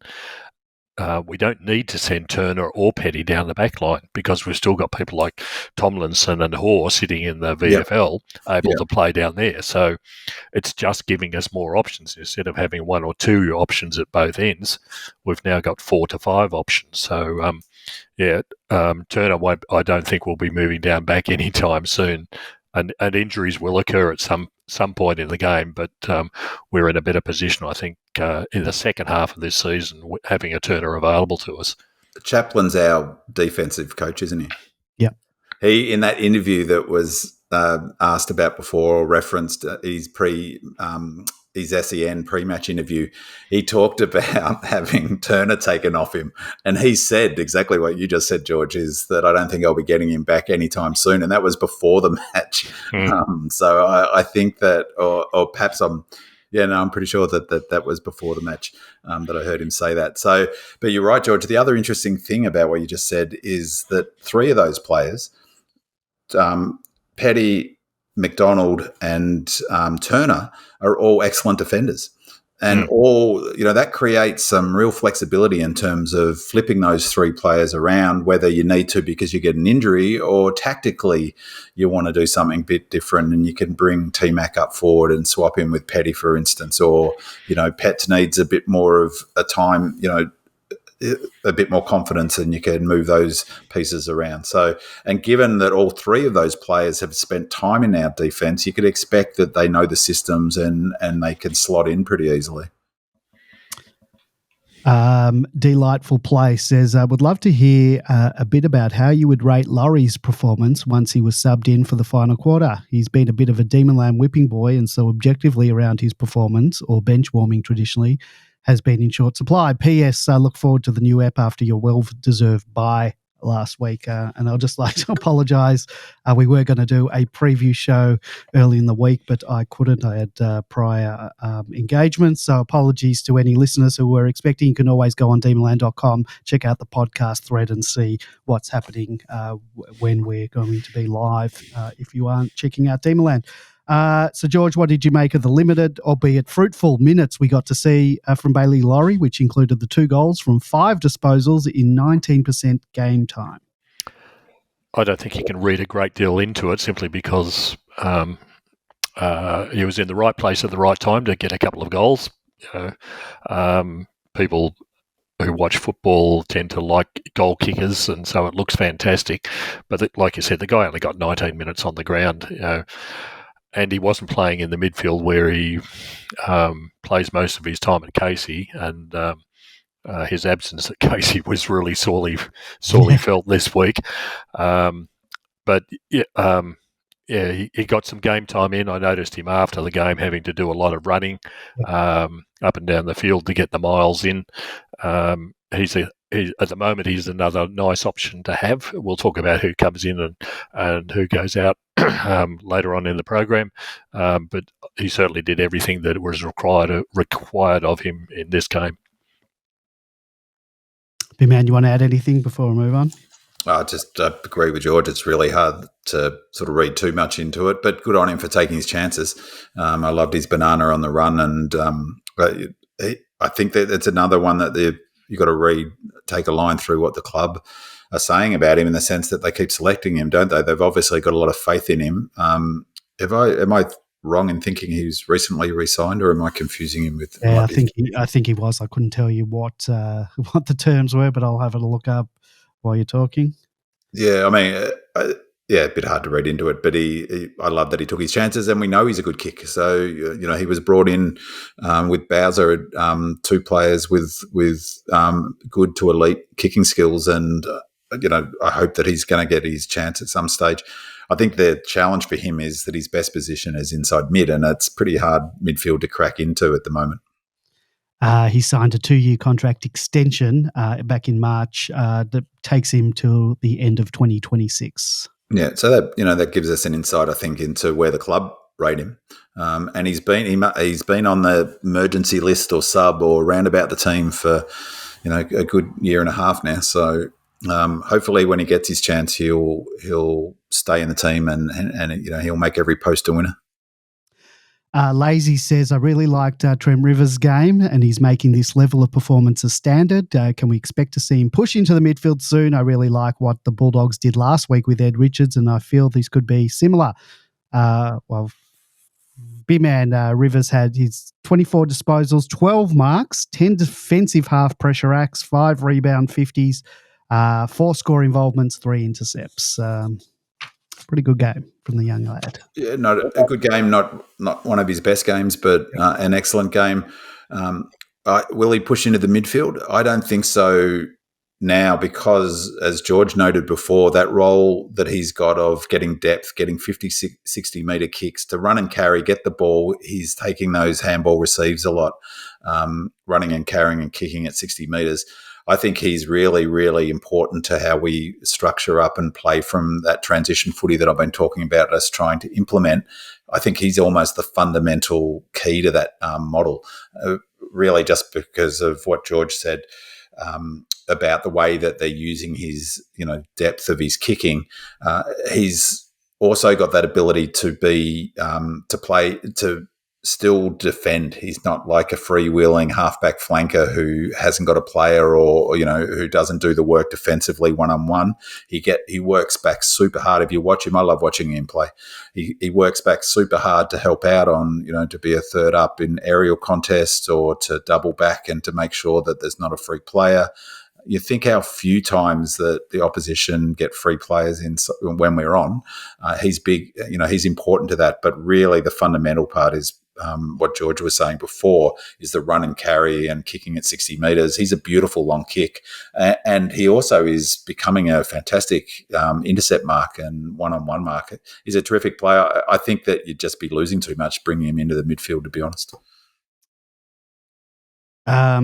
Well, I might bring this next one up. We were going to talk about defence next, but since we're talking about half-back, you've also got to realise that we don't, we've lost Brayshaw at the start of the year. Salem's got his injury. Bowie's got his injury as well, and that brings us to Woden and the half-back flank. So Monocular asks, who should take the half-back flank while Bowie and Salo recover? To me, it doesn't look like Wowie at this stage of his career, at least. So, big man, with the loss of Brayshaw on the eve of the season, as I mentioned, the injuries to Bowie, Salem, we've been forced on the fly to fill some big shoes. A fortnight ago, Wowie was thrown to the Wolves early in the match against the Lions, and he's had, the 13 days to prepare for a full game in that position. How do you think he played on Wednesday, and do you think he will stay in that position until one of Bowie and Salem return from injury? Working backwards, I think he will. I was fairly critical of his game against the Lions, more so from a sense he didn't look like a natural defender, and I was sort of reflecting there's potentially I've got maybe a bit of a set against him. I thought he was much better in this game. Well, were you surprised that they played him again, in that we had to play him there the other week? They didn't have to play him there this week, so were you surprised? No, I wasn't, because it's sort of who else comes in. That's the question. Yeah. So then, if you don't play him, I was thinking, well, what do you bring Hunter in? He wasn't ready. Hunter's not going to go back to the halfback flank. Maybe there was a thought that sort of someone put on Demonland, which I think made sense to a degree, that you could probably move Windsor back to a halfback flank, but again, he's not played as a defender. What about, and George might be able to answer this, Moniz Wakefield, who that's where he does play, and he's had great raps on him, but is it too early to bring him in? Potentially. I mean, I think the thing, there's a question about this, is, or I can't remember this question, but you noted this, how young we are. How, we had 8 players under 40 games or something, or 9 players under 40 games in this match. Wowie's one of them, but Wowie is put on a fair bit of bulk. So you need someone physically down there who can sort of take the hits. Someone on Demonland today sort of talked about Howes being sort of similar to Hibbard's role, that player who can play big and small, which I thought was a good point, but also Wowie's a bit similar in that sense that he's really put on muscle from last year. And so I thought his game was much better this week than last week, and I did wonder whether maybe a bit like with Laurie last year that I've got sort of subconscious set against him a little bit. I think that he's a solid citizen, and he's the sort of player that Goody loves, because he will do what he's told, basically. He'll play the role that he's assigned. He won't go chasing kicks to pad out his stat numbers to increase the likelihood of getting picked, because that's not the way to get picked in a Goody team. It's to do what you're told. So I thought there were a couple of really key contests that he won. I watched the replay in mind a little bit and looked at him. His numbers weren't huge. But the answer to will he stay in, I think they've shown their hand. They picked him this week. They would have probably tried someone else. So I think he stays there, and maybe Salem is the player that replaces him. Bowes is still, I think, 4 to 6 away. 3 to 4. They said 3 to 4, and 2 to 3. What's down. Salem? Same. 3 to 5. Yeah. Except that that was last week's report. Yeah. By the time we play Geelong, Salem will have had 25 days away. Okay, yep. So he would have to be very close. 29 days when we get to the Carlton game. So I wouldn't be surprised if Salem's actually back this week. You reckon he'll be back this week? He was listed last week as 3 to 5. That's Well, that's normally for a hamstring. It's 3 weeks. So wait and see. But so I wasn't as impressed with 𝗟𝗏𝘀𝘁. I was sitting up rather high in the stands. His awareness was not really good from what I saw. He had opportunities to do a lot more than what he did. Will he stay in there? Laurie may well come in and play that role as part of the rotations. It's difficult to say. So, but he's a young player with a lot of time to be around the club. He's obviously done enough to this stage. He has put on the muscle necessary to play at the higher levels. Young players will have good games and bad games. This wasn't a spectacular game, but gee, compared to all the others the other 36 players on the ground, there was a lot of very ordinary performances on the day as well. So, it'll be an interesting call. Last week he only had 139 metres gained in what was a pretty woeful performance across the team. But this week it was 300, almost 295, 5 contested possessions. He had 5 intercepts, which which is important given how important intercepts are. 5 marks. It took 1 intercept mark, so much better game than last week, and I can't see them dropping him. George, how far off do you reckon Andy Manise Wakefield is, or is it too many young kids? I wish he was clamouring to get a position in the senior side, but he seems to be one of those players, and we've got a fair few of them, unfortunately, at 𝗙cie, who are too good for 𝗙cie, but not quite good enough for AFL. And Manise Wakefield's problem is, where do you actually put him? I can't see him being a small defender in the sort of Jets mould, maybe, but not really the halfback flanker who might have to match up against a Bolton, for instance. And especially since we're playing a different, like you pointed out, a different style of play in that from that halfback flankers. It's not the old lockdown defender type of position. It's you're our number one attacking pawn, so to speak, in the back line.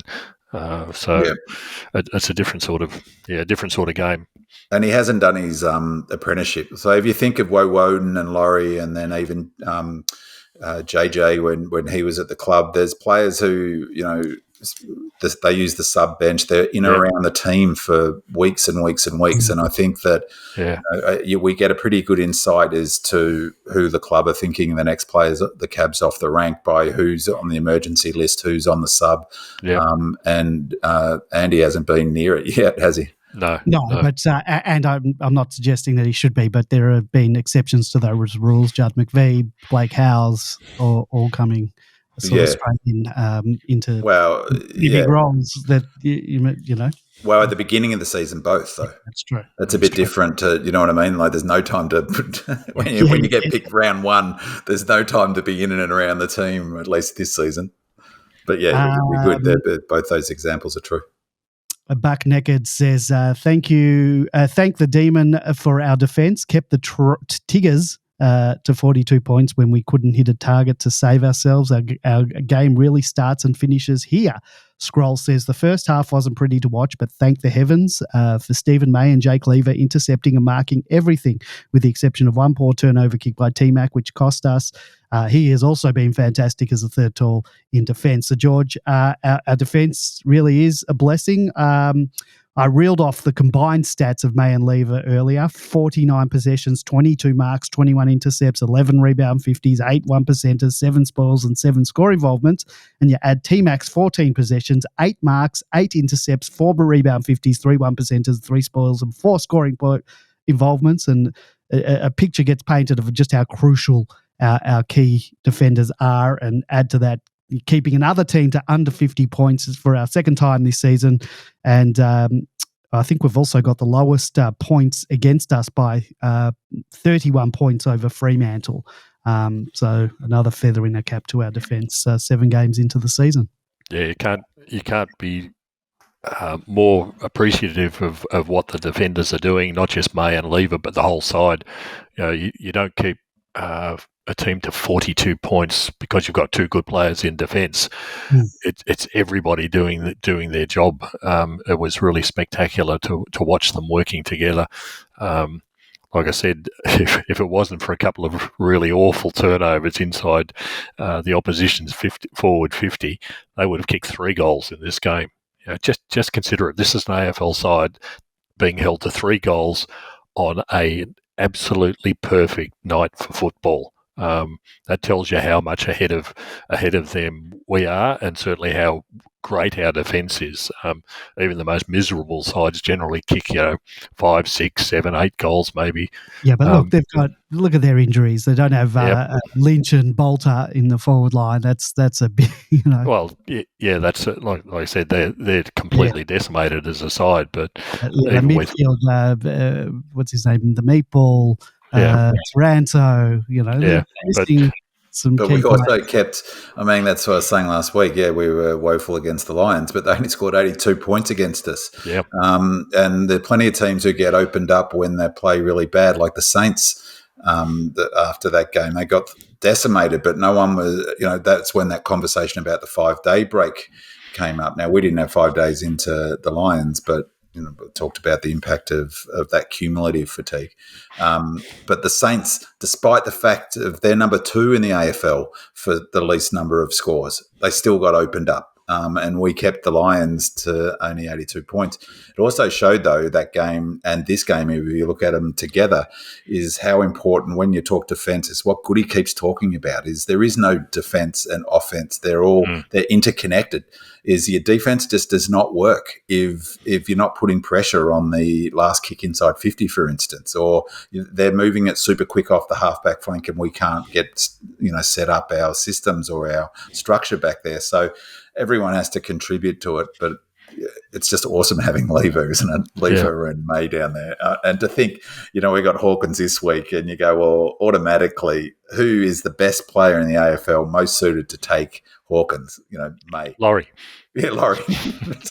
They were awesome, but the way they know, they're so comfortable with this new method. One of the things that I think Goody's doing differently to other clubs with similar methods is how deep we're staying and how much time we're absorbing in our defensive in 50-metre arc. And we just look so comfortable taking that risk of allowing them to bring the ball in and then being able to exit. I forget which game. I saw a bit of game yesterday and the ball was coming back in really quickly and they just looked all at sea once it came back in the third time. It felt inevitable. I'm just trying to remember which match it was, but it felt inevitable that they were going to get scored against because of the re-entries. It just never feels that way against the Melbourne's defence. It's like they need 10 re-entries to score.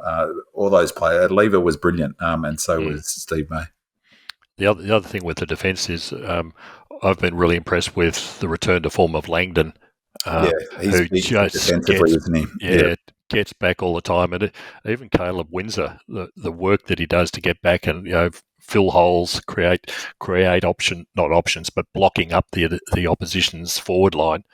But Langdon's been fantastic, both at both ends of the ground.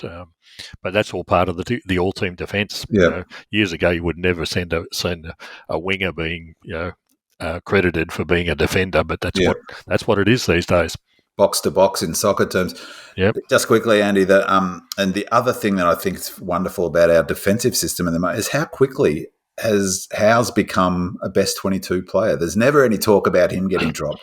He's like he's part of the furniture already. It's only 7 games into the season, and he's just been amazing down there in terms of the sort of mix of players that he's able to take. He just seems like he's a 200-game player and just become an integral part of that back 7. With 7 rounds into the season, and it looks like he's been playing with that unit for 6 years. Apologies, my stats were wrong. We have the lowest points against us. The next one is, in fact, Sydney with 29 points different. That's because Hawthorn only scored 42 points or something today. I took my stats before the Sydney game, and I was assuming Hawthorn would score more than 40-odd points. And it's a timely reminder that outside of the flags, I think there's only been one flag in the last something like 30 years that's been won by a team that has not been in the top 6 for the least amount of opposition scores, and that was the Roos back in '99 when they were playing the Pagans paddock.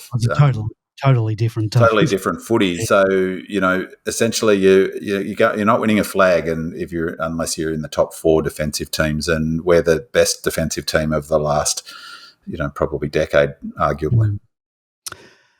Jane02 says, just wondering what you thought of Caleb Windsor being subbed off in the last quarter. I know Laurie came on and made an impact, but I thought Caleb's game was okay. Are they managing him? I know he's just a kid, but getting some more game time into him on the big stage seemed to me to be a no-brainer. So, George, did you have any issues with the way that we used the sub this week? It was late in the game, match was sewn up. It can't hurt resting a young player like Windsor and giving another young player like Laurie a run to see what they can do. I don't think it's a slight on Caleb Windsor. No, absolutely. It's absolutely what you need to do. As when later on in the season, people will be saying, "Oh, why didn't we give him a rest? Why didn't give you rest in games as well?" And this was the perfect opportunity. There was nothing to be gained by not taking him off. In a sense, just remember this is only round 7. It's his 7th game ever. He is slotting in brilliantly on the wing. Hunter, for example, will have a real struggle to get in the side the way that he's playing. And the other thing was, you can't leave Laurie on the sidelines yet again, especially with such a long break. You've got to get some miles into his legs as well. So yeah, it was naturally the right thing to do. Nothing. He wasn't taken off because he wasn't performing, because he certainly was. Particularly that goal that he intercepted goal just before half time. That was just run. Just gut running and from behind as well. And the other thing that he does so brilliantly is people don't catch him. We don't want to make comparisons with great players, but boy, when you see him and you do go, Robbie Flower was never able to be caught the same that Caleb Windsor is unable to be caught. There are times where you go, he's just able to run in sort of a little bit of an arc. Yep. A little circle, and they just can't catch him, and then he's off. Yeah, exactly. And that's what Robbie was able to do. But yeah, his ability to avoid getting smashed, which you'd think he should in some cases, just doesn't seem to happen. And he delivers the ball pretty well as the general rule. But yeah, it's only 7 games, so let's not burn him out. Let's keep him towards it where we'll probably need him towards the end of the season. And just on that point, George, that's what I was going to jump on and say, is that 100% agree. It wasn't because of form. I watched the second half just before the show started, and really he was super important. There was that goal he kicked, which he read that beautifully. If you watch it, he was sweating on that kick. Long way away, he read it. He was just licking his lips and just waiting for that error. But in fact, there was a bit of defensive work that he'd done previously that really was critical. He saved a goal, making a good decision down back, pushing back into the defensive arc, and really making a nuisance of himself back there. And he made, I forget the exact circumstance, but he made an excellent decision with run and carry and then a kick that he took on. He had a fantastic sort of 15 minutes, and then he not long after that he got subbed off. Again, that's that discussion, touching on what I'm saying about the sort of lack of discussion, or even like any sort of level of analysis of the high performance team. If you think of the other big young gun player at the moment, Harley Reid, West Coast elected not to play him at all this week. Such was their, and it was purely a management thing. I mean, he won them a game last week, and they're not travelling him to play Gold Coast this week. And they've said this is a management, this is, how this is going to be his program, and sort of reinforces the decision that they've got to make about individual programs. But it also sort of made me think, well, Melbourne under Selwyn Griffith and under Burgess before, they don't rest players very often. They'll use the bench, and as George and you, Andy, have pointed out over time, is they also use time on ground a lot. How many minutes that they do, in games. So, yeah, no issue at all resting. I've been thinking you could even start him sub this week, for instance. I could see actually Hunter coming in this week and Laurie being the poor bugger who misses out, with Caleb starting on the bench and coming in for Hunter or Billings in the last quarter to add a bit of zip and a bit of run. Smurf says, missed you guys last week. Didn't get my Demonland potty fix, and neither me nor the old pup Jonesy got any exercise. Well, there you go, Jonesy. Got a dog named after you. I thought May's post-game interview on Channel 7 was interesting, especially in regards to acknowledging the poor disposal and the turnovers that resulted, and that rather than going into their shells and reverting back to the long down the line after halftime, they stuck to the game plan. Thoughts? So, Big Man, I'll play the audio from Stephen May's post-game interview, then you jump in with your thoughts. Here we go, Maisie. That first half wasn't our best football. I feel sorry for all you guys watching at home. It wouldn't have been too nice to watch, but luckily Richmond didn't take their chances in terms of we had some poor turnovers. We're able to regroup and look after the ball a bit better. What did Goody say at halftime, or what did the players as well? Because you knew that you weren't playing your best footy, but how did you really bring that out in the second half? I think we were expecting a bit of a spray or something because it was so poor, but he almost sort of had a laugh and said, like, you guys are better than this. We're not going to change the game plan and just fix your fundamentals and the game will start to turn. So, I'm glad he didn't, we didn't just start kicking along down the line and we kept trying to shift the ball a bit and not go into our shells. Maisie, that's what it was, wasn't it? You just couldn't hit targets and maintain possession. You'd give it back to them, they'd give it back to you. It was like the twilight zone out there in that first half. Oh, mate, it was a lot of running because you'd start to get involved offensively, turnover, sprint back, turnover, back. I was just like, this was very frustrating. Ben? Yeah, I think we covered that before in terms of sticking to that game plan. So, you don't introduce a new game plan and then give it up at halftime of a match, do you? If you want to embed it and make it sort of instinctive for the players.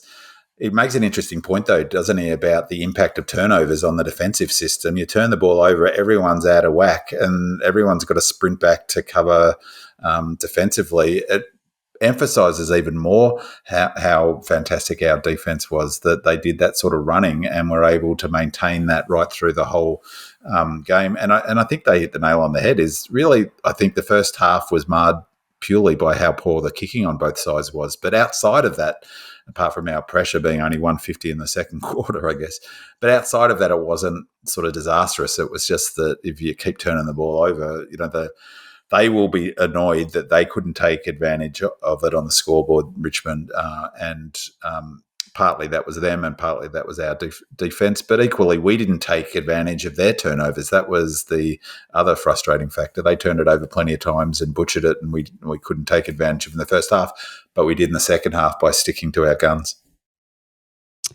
That T-Mac turnover where he kicked that really just short across the middle of the ground, Dusty ended up getting that out the back over May, and that was because May had gone up forward. He wasn't happy either.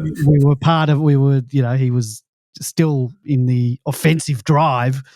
Ball gets turned over. May was, can't blame that on May because, I'm not sure which commentator it was. I credit to whoever it was. I did get a laugh out of one comment, which was that May and Lever were like an old married couple, which I thought was pretty funny. They do that if you watch them every week, they're like that. But that's why they work so well together. And I just got to note that Smurf's dog's pup is called Jonesy, and which is fine, but just not as a commentator. Once again, Big Man's views do not reflect my own. All right, let's get into our midfield. El Diablo 14 asks, what's going on with our midfield group? I feel Petrarca is regressing, Viney very inconsistent, Oliver in his hand, Sparrow far from his promised arrival to the front of the pack, no Gus or Salem. Seems like the midfield group is now the forward line from last year. I actually like 𝗍ici's cameos in the midfield. It injects energy and dare that is otherwise missing. Monocular asks, why have our three midfield guns, Clary, Jack Viney and Track, gone off the boil at the same time? I can't remember any of them, let alone all having such a poor run of form. So we have some audio from Salty, and then George, you jump in with your 2 cents. I'm also really quite concerned with our midfielders. It just doesn't seem like we're putting on the same sort of pressure as we've seen previously. Clary's down. Track's been down for the last few weeks. I think a few of them are quite down, and I'm really quite concerned about how we're going to go against Geelong and Carlton. I can see them really opening us up. And if you're a betting man, I think we're favourite against Geelong as I call in now, and I would be putting big money on the Cats to do a number on us. Just interested in your thoughts about that. George? Midfield, it's a difficult proposition that to know what's going on. I don't think that there's actually a big fall-off. In this game, Petrarca was really heavily tagged by Marley and Pickett. So, yeah, you sort of expect the actual numbers to drop down. 𝗦nie, I suspect, might have been carrying something for the last couple of weeks. He was magnificent early on in the season, particularly in Sydney, but seems to have dropped off. Oliver we know about with his hand. He's coming back to his best, I think. Now that he can pick up the ball, people should not underestimate how hard it is for a player who uses his hand so much to not be able to hold the ball. So that problem seems to be fixed. But people, as Binman has said before, people have got to get away from depending on clearance numbers to determine who's going to win the game, or it's about the quality, the ability to get, it's the next possession after clearance. It becomes critical, what you do with it and where it goes to on the ground. It's really difficult, and the unfortunate thing is we've also been spoiled by this midfield group that we've currently got. But also there's a bloke called Max Gawn in there who's still probably the best ruckman in the competition, who's part of the same midfield. So probably 100% is. He's so much better than the next. It's not funny. So it's a bit hard to sort of say, oh, we've dropped off. Well, we're coming from a pretty high base in the first place, but I don't see it. With Oliver back, we've now had two. We'll now get two decent breaks. That was critical. It's very hard to judge when you're playing, 3 games in 19 days or something like that. There's a lot of pressure, and the midfield's the hardest part of the ground to play in.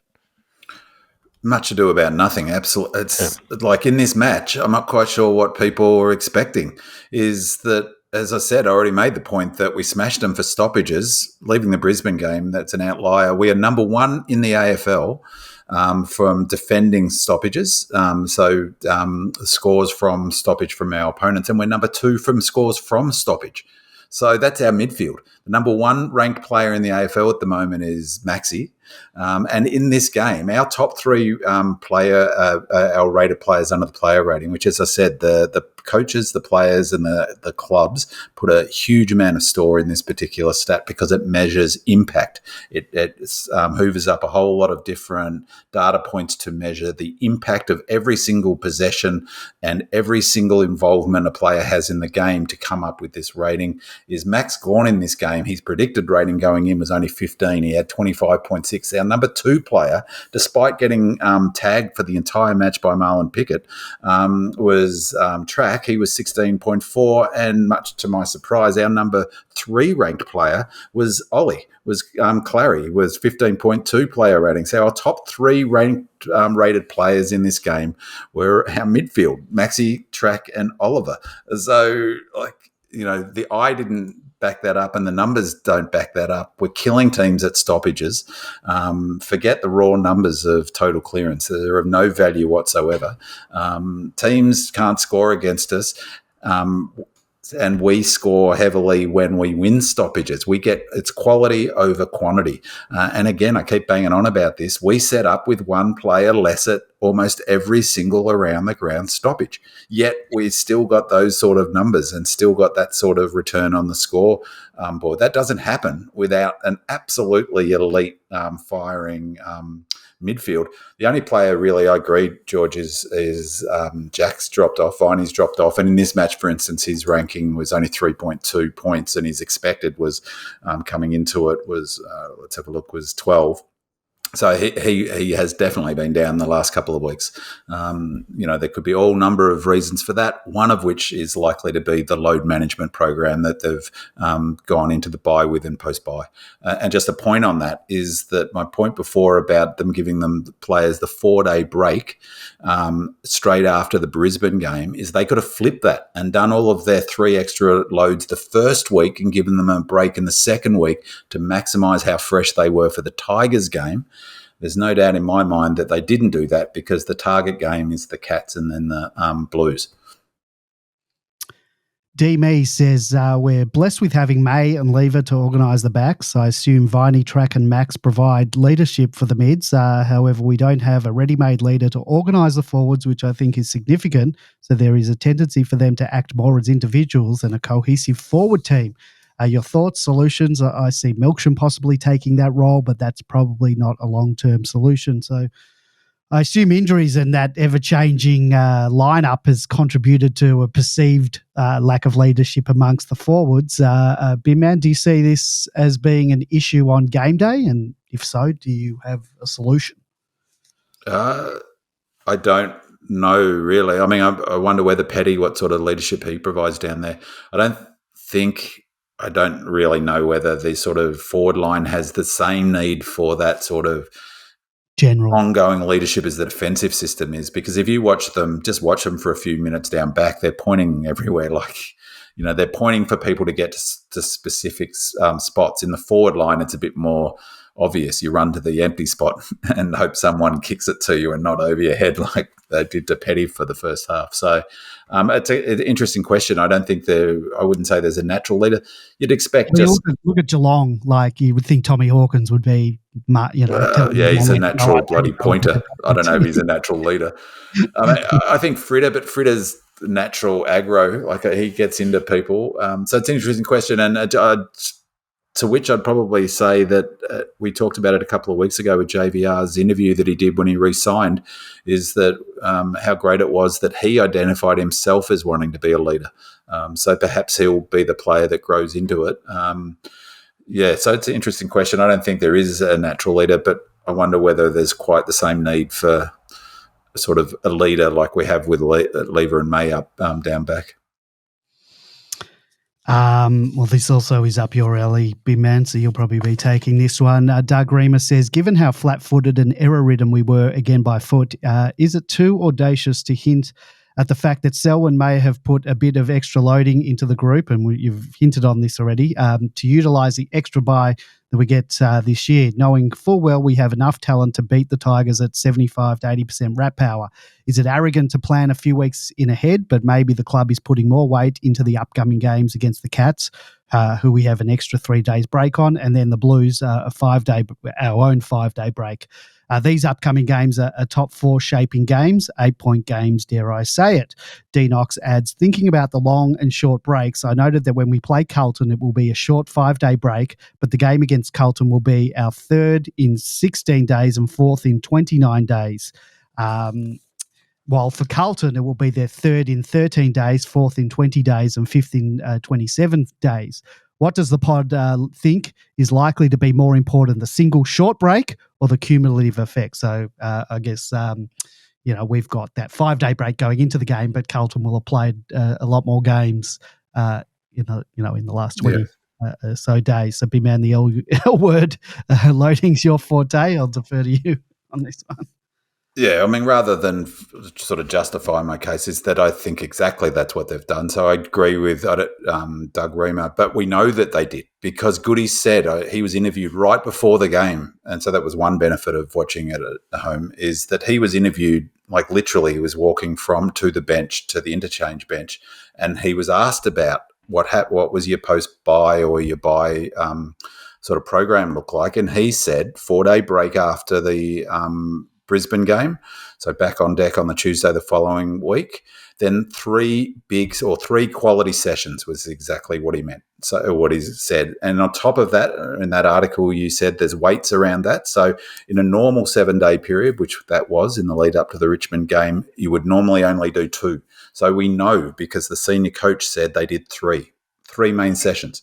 Right, so they did an extra session. So by definition, they did an extra load, and I think that's what we saw. Part of that in that first half, we saw an impact of that. And let's say, for the sake of argument, I have no idea if this is the case, but let's say, for the sake of argument, the Tigers did the same thing. Then you would have 2 teams who have done an extra load in the lead up to the game. As to the question, so yes, I think that's exactly what we've done. Do you want to just explain the theory behind sort of loading? No, it's too late in the day. Other than to say, the only reason I say, because you have people who might be new to the podcast who haven't heard the L word before. And the short version is that it's about preparing a group of athletes, or it began in individual athletes, but has been in sort of international athletics forever and a day, which is preparing yourself to peak at a particular point in time, which is normally your gold medal if it's at the Olympics or whatever you're wanting to peak. So for us, it's peaking in the last week of September, or probably a couple of weeks before that, physically peaking. Instead of 1 individual, you've got 44 individual, and that you can't, in order to remain fresh, in order to be able to be in your best shape, it goes up and down. And that article you posted was a really interesting, the first time I'd read something on sort of a mainstream, so it was an ABC article about the impact of that, about the impact of the breaks. That wasn't specific about loading. It was the impact of the breaks between games, which is that second part of the question. It has 2 parts, which is anaerobic and aerobic, and then power and strength. And essentially, if they increase their loads, they need a period of after that to deload. And they use the buys period of time. It's the only time in the year, during the year, that they can do that. They can load the players up with extra and then give them some time where they're not training. And the idea being that they get, they're in peak physical fitness at particular points.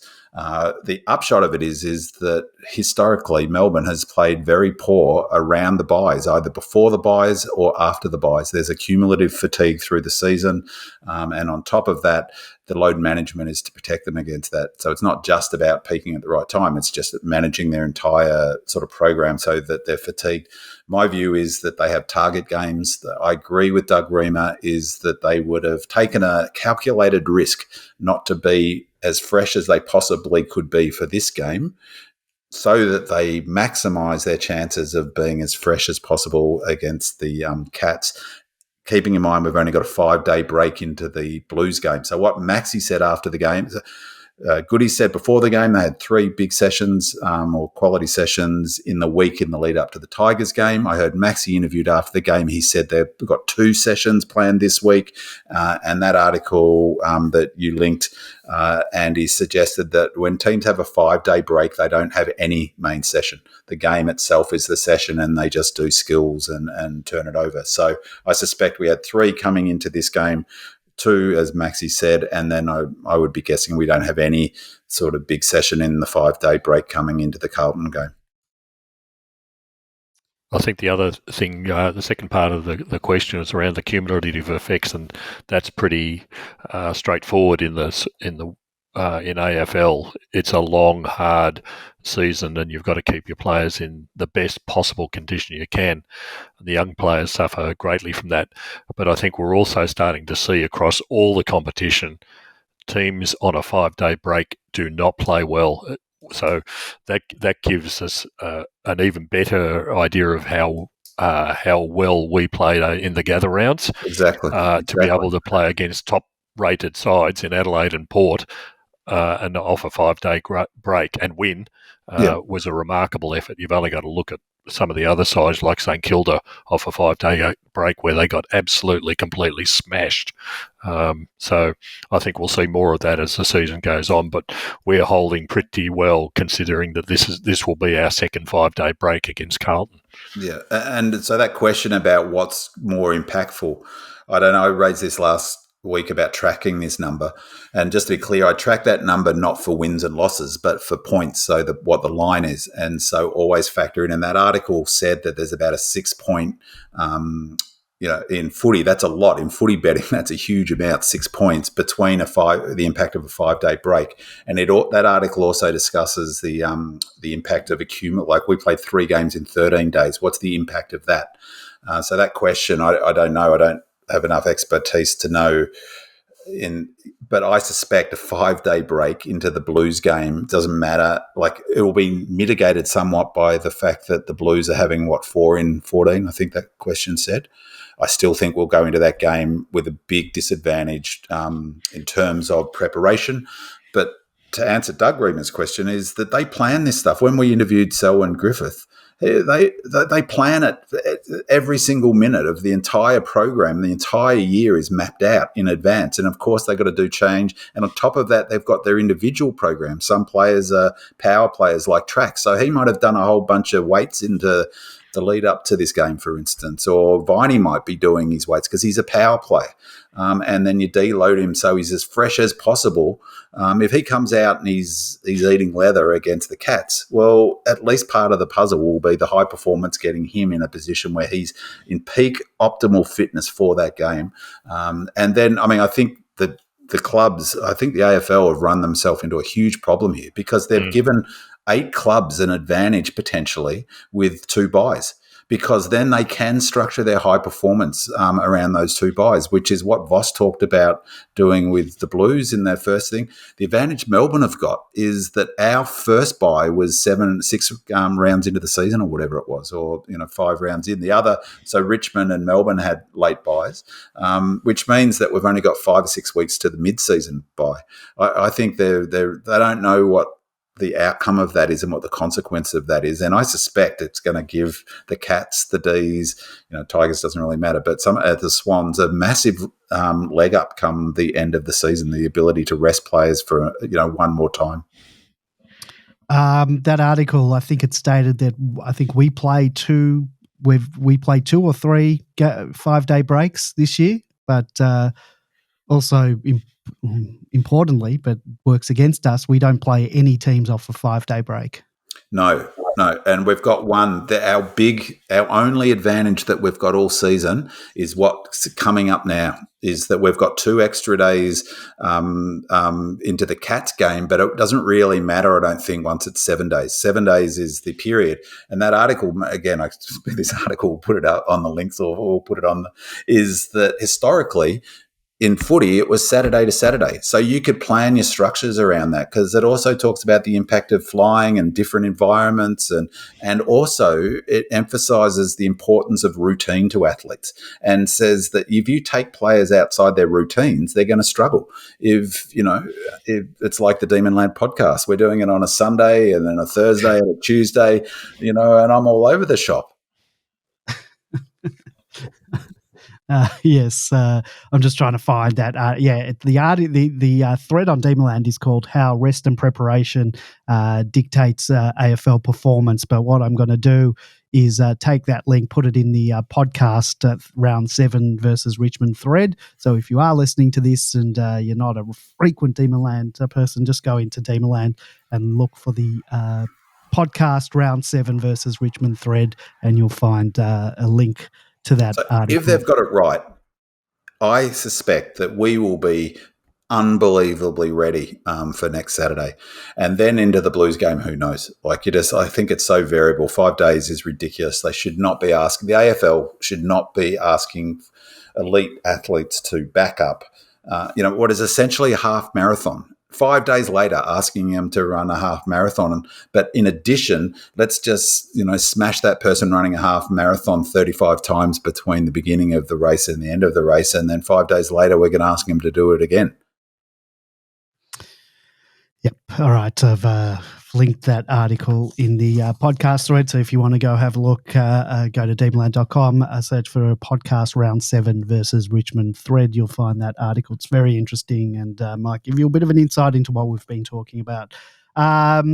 Next one, we've got a voicemail from Enzo, who is unhappy with Demon fans. I'm going to play the Demonlanders and Demon fans, probably more so Demonlanders, and I'll play the audio and then the two of you can have your say.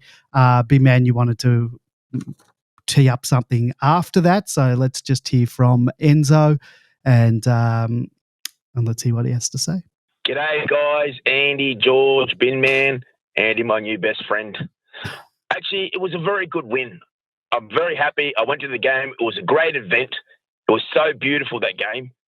I've got a gripe there, fellas. You know what? Our supporters and people on Demonland are a bunch of sad sacks. I had to stop reading the post thread on Demonland after about 7 posts, when all there was complaints and complaints. Oh, we play like that against Carlton, we're going to get smashed. Oh, this. I had a few conversations with Collingwood supporters after they beat Hawthorn just. And you know what? All of them were ecstatic. Not one of them complained about it. Our supporters are a bunch of spoilt brats. Stop complaining about 7-goal wins. They only scored 40 points. Yes, there was a few stupid turnovers in the first half, but do you know what? The boys cleaned it up in the second half. The turnovers weren't as bad, and they cleaned it up, and we won by 7 goals, 43 points. It's a great win. Thank you very much, fellas. Have a great night, and go D's! I feel personally attacked. I don't think I was saying it on Demonland, but I probably was thinking it. So yeah, I feel personally attacked, Big Man. I'm feeling a bit worried because this is the second call from Enzo that I'm 100% with him on it, because I posted on the post-match thread. I didn't go into the game day thread because it's not good for your mental health. Talking about the post. Yeah, I know. So I went into the post game day thread and then the post game thread just to separate them. Well, I'd point out what Enzo said is right, is that we smashed them in the second half. I've followed Melbourne for a long time. Not many times that we've kicked 10 goals in the second half, and even fewer times under Goody. I mean, there's probably I could probably put my finger on a few, but we kicked 10 goals in the second half, which is the first time we've done since July 30th last year, when we played, coincidentally enough, the Tigers. That's a long time between drinks where we've kicked 10 goals in a half of footy. That's, I think I counted it up, it's 12 matches or something that since we've scored 10 goals in a half of footy. We had 43 points. People would have been falling all over themselves if we'd scored 111 or 113 to 70 points and won that game, because people correlate high score, or seem to suggest high scores is good footy. Well, defense is good footy as well. And the idea of home and away seasons is what? To get you 4 points and get as much percentage as possible. You get more percentage winning 83 to 40 or whatever it was than you do 113 to 70. It's just math. So, we come out of the game with 4 points and a 7.6 percentage to our percentage boost. I mean, by any measurement, that's a pretty successful day at the footy. So there's that. And then the other thing of Enzo is afterwards, because even in the first handful of post-match comments in that thread, I thought, there's a film, that Life of Brian, that for me answers every single one of life's big questions, and it immediately came to mind. And just once again, Life of Brian answers the question. And so, if you could play the clip, Andy, that'd be great. Thank you, sir. I didn't know it's bloody life story. There's no pleasing some people. That's just what Jesus said, sir. There is no pleasing some people, Andy. Am I wrong to have won by 80 points? It still wouldn't be enough. A good team would have won by 120 points. Enzo is right, though, isn't he, that we're a little bit spoiled when you see the performances over the last certainly 4 years with the club. We're starting to get a bit greedy. But I think the one point that Bin Man just made was about percentage. This year, if we look at the corresponding time last year, I seem to recall a number of teams were nearly up to 200% in the competition. But this year, most of the teams in the 8 are running around about 125, 140 or something like that. So it's pretty, and it will be for the rest of the season now. There's teams not breaking out. By the end of the season, the top 4 to 6 will be pretty close together, apart from winning games on percentage, and it may well be very critical. So getting a percentage boost at this time is going to be very important to us come the end of the season. Exactly, and the way to increase those teams that were on 200% last year had both played West Coast and North in the first 7 games. Yeah, but it's once you've got that, it's hard to lose it. Yeah. But they haven't done it this year, so that's exactly right, George. And the best way to get a percentage boost is to keep the opponent to as low a score as possible, not to score as much as you. It's not to win by 40 points. It's to keep the opposition to as low a score as possible. A 7-goal win when your opposition only scores 40 points is going to get you more percentage than a 7-goal win if they score 100 and you score 143. So, that Blues game, Carlton game, everyone would have loved that. The AFL would have loved that game. Goody wouldn't have loved that game. 2 teams scoring more than 100 points. As I said, only 3 times since the beginning of 21 have we given up 100 points in a game of footy. Both teams in that match, gave up 100 points. I was on mute.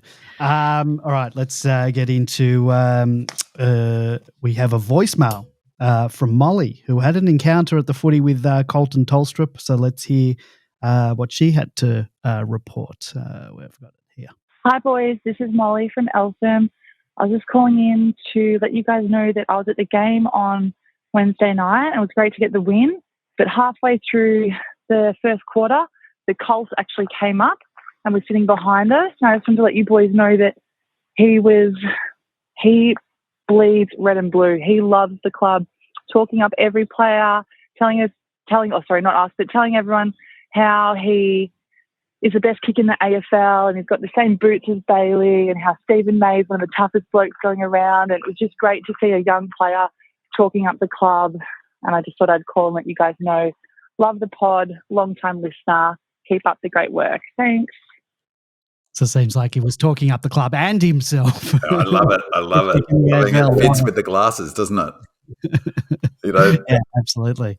Yeah, I'm so pleased. That was a great call, Molly. I'm really pleased to hear. He seems like a real character. There's a video on the MFC of him and Windsor doing some sort of shtick about questions, who's the best kick at the club or whatever, and he seems like a ripper young fella. Sorry, George. Yeah, Colt was about 4 or 5 seats in front of us at the MCC when he arrived very early in the first quarter. So I hope we weren't too noisy for you, Molly, as well. So Molly, there you were just rows away from Demonland royalty in George. So yes, next time just got to be careful what you say at the footy. You might get overheard. All right. Well, we didn't have this. I actually missed this one, and I only remembered it while we're going. We had Demon WA ask us a question about season to date, and I didn't, for some reason, I had left it off the notes for tonight. I'm just going to go back to and read it straight off the podcast thread. Just let me scroll down to it. I had it before, but I lost it when we went to the when I put that link there. Here, Demon WA says, keen to get the panel's view on the season to date. So what are we? We're a quarter of the way through, or over a quarter of the way through, or a third. I'm happy sitting 5-2, but realise we have a tough little block coming up. Whilst our form hasn't been our best in every game, our results have been about as good as I would have hoped for. Losses to Sydney at the SCG and Brisbane aren't cause for dismay, in my opinion. I think we'll learn a lot about where we are at over the next 2 to 3 weeks, but I am continually frustrated by the posters on Demonland. That's another one. And various social media platforms that seem to expect champagne football every week. A win is a win at this stage of the season, in my opinion. So, guys, start with you, George. What, a third of the way in or a quarter, whatever, wherever we're at the moment. How are you feeling and about our performances? Things are falling into place nicely. We knew that we had a really rough run with the last around the gather round period. We're also playing top sides at the time that we're getting these short breaks. So the fact that we're not only competitive or getting close, even in the losing games, is really telling. The other thing I think people need to keep in mind is I talked about Salem before. He should be getting close to being back. Bowie can't be too far away, but in in about 2 games' time, short of any other injuries, we're almost going to have a full list available. So that's telling going into the midpoint of the season. And apart from Salem with his hamstring, we're not suffering any other real soft tissue type injuries. We haven't even had any hard injuries, so to speak. So we're looking pretty good at this stage. 5-2. We've been playing top sides off short breaks, and we're still very close to where we need to be. I think Geelong and Sydney, for example, have had a couple of easy kills on the way. So it's not surprising they are where they are. I think we'll find out really this week against Geelong how good we are, and that'll give us a good comparison for the following week against Carlton. I think Geelong were a little bit flattered by the Carlton game this week, but we'll wait and see. At the start of the season, I thought the old legs at Geelong will break down come the end of the season. We're already starting to see that with Dangerfield this week, but we'll talk about coming games shortly. But we're happy where we are. I reckon we're in a great spot. I've been right at the beginning of the season before the first game. I said 6-2 is the goal. We want to get to 6-2. We win this week. We're 6-2. We don't win this week. It's not the end of the world. 5-3, travelling well. Third of the way through the season, we're 5-2 at the moment. We're fourth on the ladder, again back in the top 4. We've got the 4th best percentage of any team in the AFL. We've played 3 of our 7 games have been interstate, which I think needs to be factored in. The much talked about 3 games in 13 days. We've had 1 game already with a 5-day backup into playing the Adelaide at Adelaide Oval. So 5-2, 4th on the ladder, 4th best percentage. We've also got 4 of our best 22 to come back into the team. Salo, Bowser, Hunter, Melksham, McAdam. I'm not sure whether he fits into the best 22, but he's ready to roll probably a few more weeks perhaps at Casey. So I think we're in really good shape. I think that we're one of the 4 contenders. I have Giants. I don't rate the Swans as high as others, but for me, it's the Cats, Blues, D's, Giants are the teams that are around the mark. I don't think Port will be because I don't think they're defensively strong enough. But I just every game is not a litmus test for our premiership chances. If we lose this week, we're not going to get blown away. If we do lose this week, it won't do anything to my confidence unless we're really woeful and they smash us and there's an obvious gulf between us and the Cats, but that's not going to happen. So win or lose, it's not going to do much to my sort of sense of where we're at, but it'd be great to get to 6-2.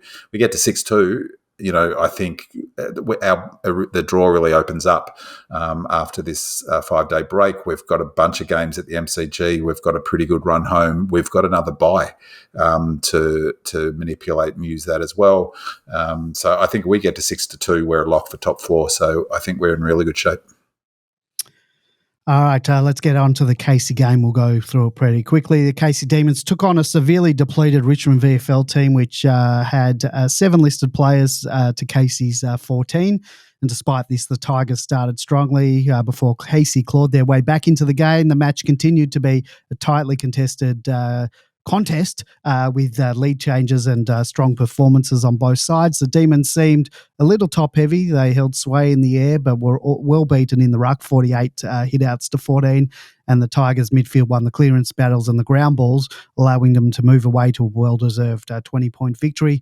Tomlinson had an intriguing battle with Richmond's 𝗟𝗶𝘀𝘁𝗁. Tomlinson finished with 38 disposals but allowed his man to kick 4 goals. Shane McAdam was super impressive when he was on, but he was used sparingly and his game was over by the final break, after which he and Colton Tolstrup, who had earlier suffered a head knock, were rested. Credit to Andy Moniz-Wakefield and Ollie Seston, who both had some impressive moments. Josh Schache worked himself into the game and he and Shane McAdam finished with 3 goals each. Tom Fullerton took some nice marks on his way to clunking 8 for the day and getting 2 goals. Will Varell also snagged 2 goals. Ben Brown had a bit of a shocker with only 7 disposals, and at some point sort of late in the game or at the three-quarter time, he'd only had 2. Lachie Hunter continued to work away in his quest for an AFL return, while skipper Mitch White was a steadying influence. George, do you need to add anything else to that? I think the only thing we need to point out for the Demonland followers of 𝗙ecie is we're really missing people like Moose at 𝗙cie level. We're playing Seston and 𝗏𝗏 as our mids. That gives you a fairly good idea of what we've lost in the middle. The 𝗙cie second stringers are just not that sort of same level as what we've had over the last couple of years. Really impressed with. They've taken out. They're just playing in our seniors. Woden, Laurie, Howes. Yeah, exactly. It's taken a lot of quality out of the side. Yeah. Varel, I think, is coming on really, really well. He was quite, for a guy that was sort of, where's he going to come? What's he going to do? We were saying at the start of the year, but he had 2 first quarter goals. His rucking's much better. Really competitive, which is what I'm sure Goody wants to see. I was disappointed in the way they were managing Jefferson, simply because they had Ben Brown, 𝗟𝗶𝘀𝗁, resting rucks, all competing in the forward line. The poor kid had nowhere to go. If you're trying to develop someone, you don't need 2 other big talls sort of sitting around in the same amount of space. He was working a fair way up the ground as well. So it's not surprising that he didn't have anything in terms of output coming to game. Ben Brown was nowhere to be seen. Now, I don't know whether they were just sort of giving him a gentle trot, so to speak, in terms of his load management, but he just didn't touch the ball whatsoever. It didn't seem like he was having breaks, so he was on the ground the whole time. But he wasn't doing anything. And and my question was, what are you actually doing with him? Because I think you're damaging Jefferson at the same time. 𝗟𝗏𝗀𝗁, while he kicked 3 goals, they were because McAdam kicked 1 on his chest. Seston kicked another on his Seston kicked 2 on his chest, so it wasn't surprising. Seston's coming along nicely now that he's getting some fitness. Tomlinson, of course, is another one of those players we talked about before who is too good for VFL, not quite good enough for AFL, it seems. He had 22 disposals before half-time. Marty Hoare, I think, is certainly putting his hand up. He was magnificent in the back line. McAdam, they only gave limited time to. I think he only had 40 minutes game time, 45 minutes game time. He was spectacular. He was spectacular. Not just the screamer of a mark he took, but the work he did as well around the forward line. He's another 𝗍𝗁 in the forward line. So I don't know how we're going to fit him in and where we fit him in, but and they're being cautious with him, so they'll probably do the same thing this week. They really don't want to just push him too hard, but next couple of weeks he'll be in. Yep, he certainly will. 𝗏𝗏𝗀, they were worried about at one point he got a heavy knock and he was off it. He got. Sorry. My God. He got 2 knocks. I don't know, if when I put my finger up like that, it made some. Yeah, look at that. People can't see us. Balloons just came up. The software that we're using, I did sort of like the signal for 2, like a victory sign, and balloons just came up on my pic. No, they didn't, Andy. What's going on there, buddy? Are you okay? I did say you were sick. How did Brown Dog play? In and out. He wasn't as noticeable as what he was the previous week, but he's a development player. He's going to have up and down games. It wasn't down by any stretch, but he seems to be able to find the ball at the right times. So that's good. 𝗏𝗏𝗀𝗁 was off for 20 minutes on a concussion protocol, but came back on because he obviously passed it. But he got some really heavy knocks during the game. But we've got a few who are looking very promising down there. McAdam, Verrill, I think ready to take the next step. Fullerton kicked a couple of goals and he's certainly played better than what he has before. I'd be having Verrill in the side before Fullerton at the moment. In terms of Fullerton's really more of a forward than a ruck, because Verrill's certainly better in the ruck than Fullerton is, and if he was recruited as a max backup, well, I don't think that's going to work at the moment. I'd be having Verrill in the team. Why on earth did they play that game on a Wednesday? I know it was ANZAC Eve, but it's not. It was at Punt Road, not the MCG. So why did they play that game on a Wednesday? We had both. I think we both had the week off before. Yeah. We certainly did in the. Why not play it on the weekend? So no. It'd be about player management as well. Those in the VFL, maybe. Yeah, but players that would potentially play AFL the following week or the previous week. So, yep. All right, let's move on. Injury list on the injury front. Appears we got through Wednesday night's game unscathed. Well, we haven't heard anything yet, so make it a shock tomorrow.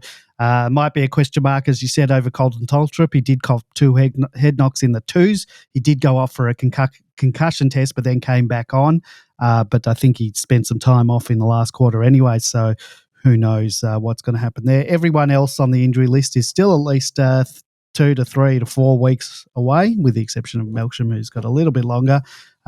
So no one is knocking on the door of the medical room this week to get back into the team that's currently on the injury list. So given the injury list, the fact that McAdam, he was only used sparingly, so I can't see them bringing him in this week, and I really can't see us making any changes unless it's cosmetic with regarding the subs. So gentlemen, your changes for this week against the Cats, Bin-Man, followed by George. I think my guess will be they'll bring Hunter in. Laurie will go back to 𝗍cie, play a full game at 𝗍cie, and Windsor will start as a sub.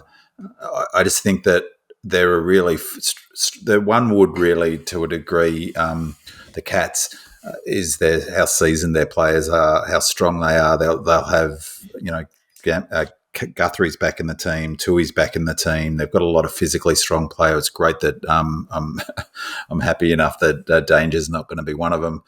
So I wonder whether on a big MCG, big game, 60,000 people, that Goody will be keen to get Hunter back in the team just for his physical strength and his grunt and his sort of refusal to back down and brings Windsor on if there's no injuries to either replace Hunter if he's drops off a little bit, or Billings. So Billings and Hunter can share the wing the same way that Billings and Windsor has, and then all things being equal, no injuries. You bring on a player with the leg speed of Windsor in the last quarter or at the end of the third quarter who could really make a big difference. And if they're subbing him off now, part of the management program would make sense to do it. I just have a feeling that Goody will want Hunter's grunt in there for this game. George? Difficult again, because I think instead of looking at this as one game, they'll be looking at it as more a combined game to be making selections from. So what I'm sort of getting at is we might see, for example, Petty drop out of this game and a Ben Brown come in, or they might play Petty this week and then Ben Brown the following week, because that 5-day break is going to be really telling. And I think the same thing is going to occur between the Windsor, Laurie, Hunter, Billings type of arrangement. I don't think you'll see the same players playing the following week. Again, this all comes down to the management. Hunter wasn't impressive in the 𝗍cie game. I thought he played all right, apparently. He did the previous week, played really well. But this week he was neither here nor there sort of thing. Right. But you're right, he's got a stronger body, and you don't want to be burning Windsor out. So I wouldn't be surprised to see Hunter come back in, give Windsor a break in the Cats game, but bring him back for the Carlton game, that sort of scenario. Same with Laurie, whether he needs to run at 𝗍cie to get some miles into his legs, then he might be brought back for the Carlton game, that sort of scenario. Same with Wowie. I suspect he'll be in the same boat. A guy like Hunter should have been tearing it up in a game. He should have. Yeah, he should have been. 7 AFL listed players on the other team. The guy who should be in our best 22 really should have been ball on a string. It'll be interesting. I hardly noticed him, to tell you the truth. And 2 games back in the VFL, if he doesn't get picked this week, I reckon that would be an interesting comment on where the club see him is at. Because the other alternative is Laurie starts. The same lineup, no change. Laurie starts on the ground and Windsor starts on the bench, and Laurie sort of fits into the midfield rotation, or plays sort of a wing, sort of half forward wing role with Billings. Although, I just have a feeling they'll want to have Hunter in. We were talking about Woden earlier. Marty Hall, is he? Well, I think he's in the mix. I just think, position. Goody, I reckon George's point's a really interesting one about looking at those 2 games like 2. I just think if you look at history, so I think that's right. It's a good way to look at it. But Goody doesn't make many changes to teams that win.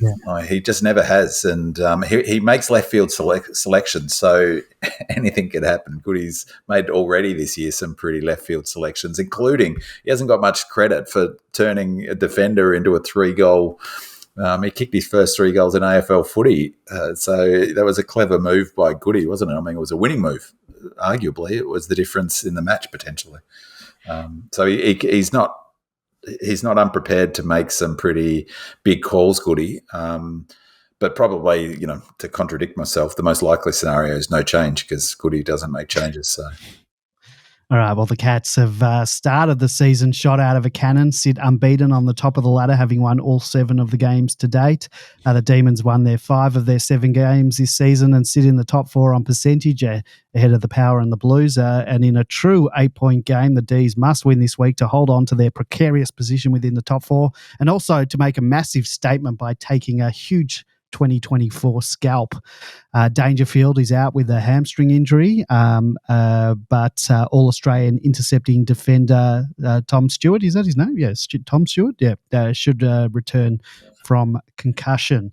𝗟𝗶𝘀𝘁𝗁 says, Jeremy Cameron is an outstanding player in outstanding form and he plays a unique role for the Cats. In my opinion, if we can limit his influence, it will take us a long way to beating them. I'd love to hear the panel's views on how we might go about this. Love the pods. Thanks and keep up the great work, guys.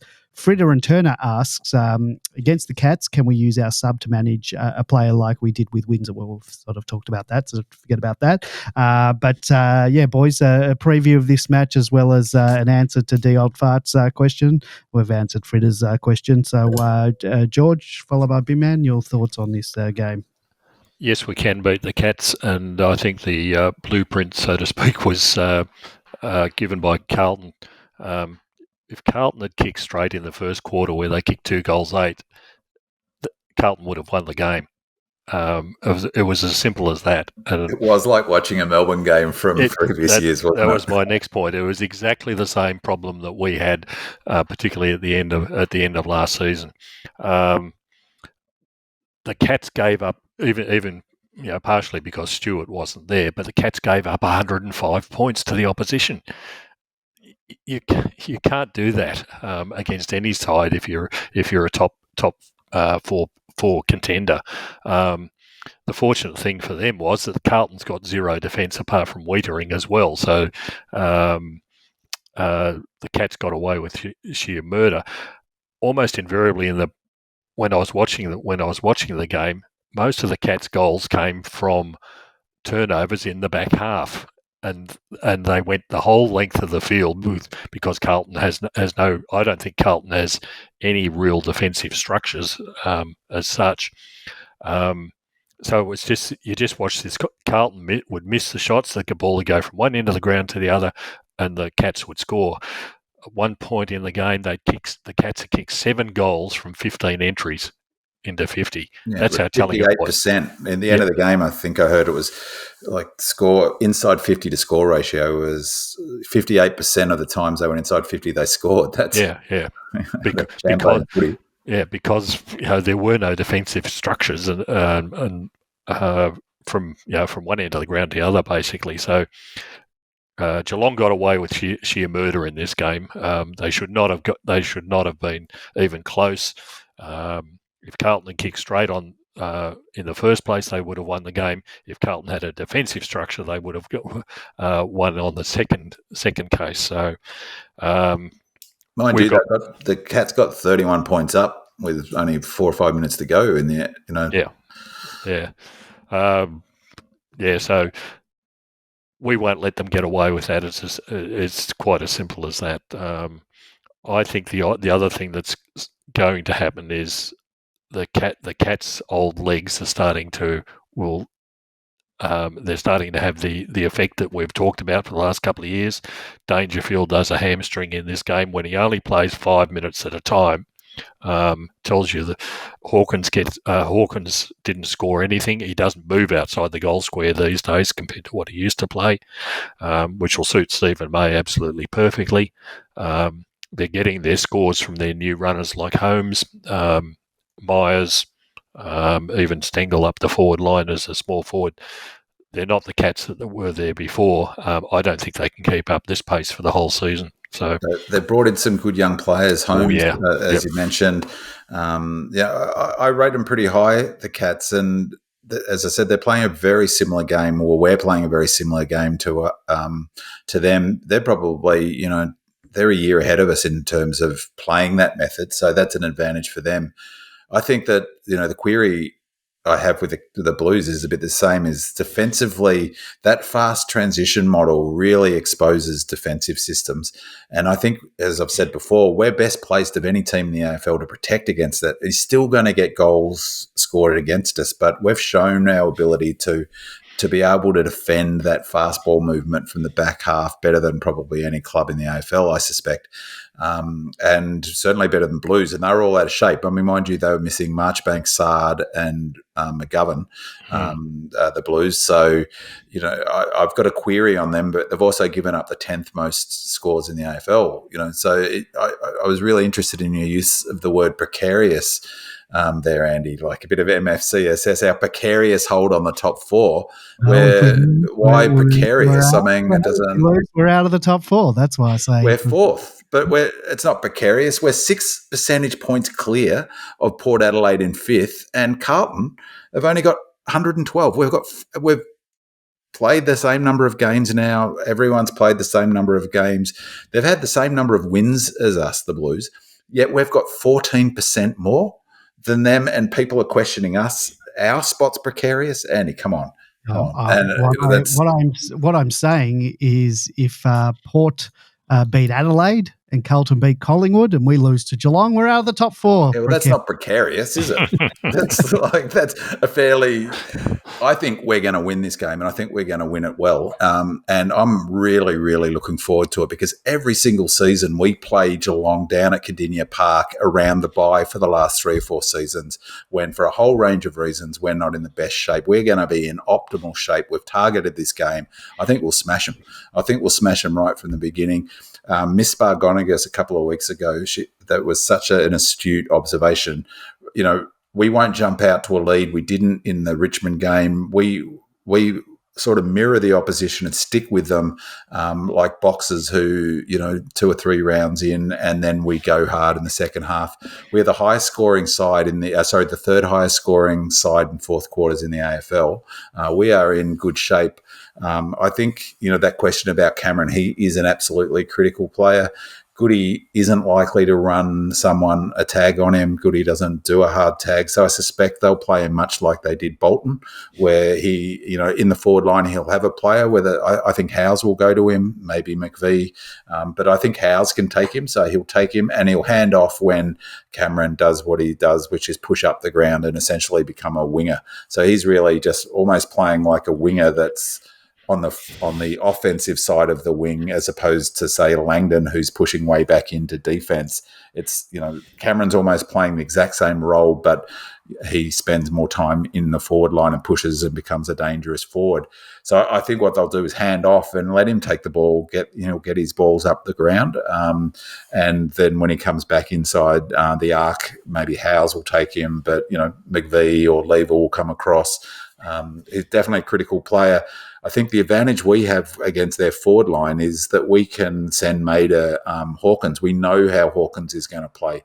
Cameron's a bit more variable in what they do with him.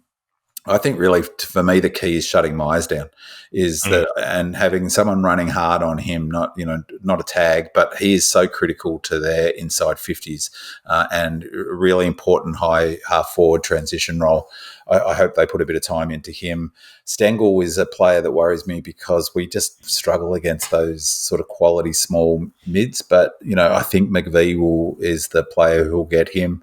I'm super looking forward to this game. I think we'll win. I'm predicting a 3 to 4 goal win, maybe more if we can get on our bike and take our chances. I can't wait.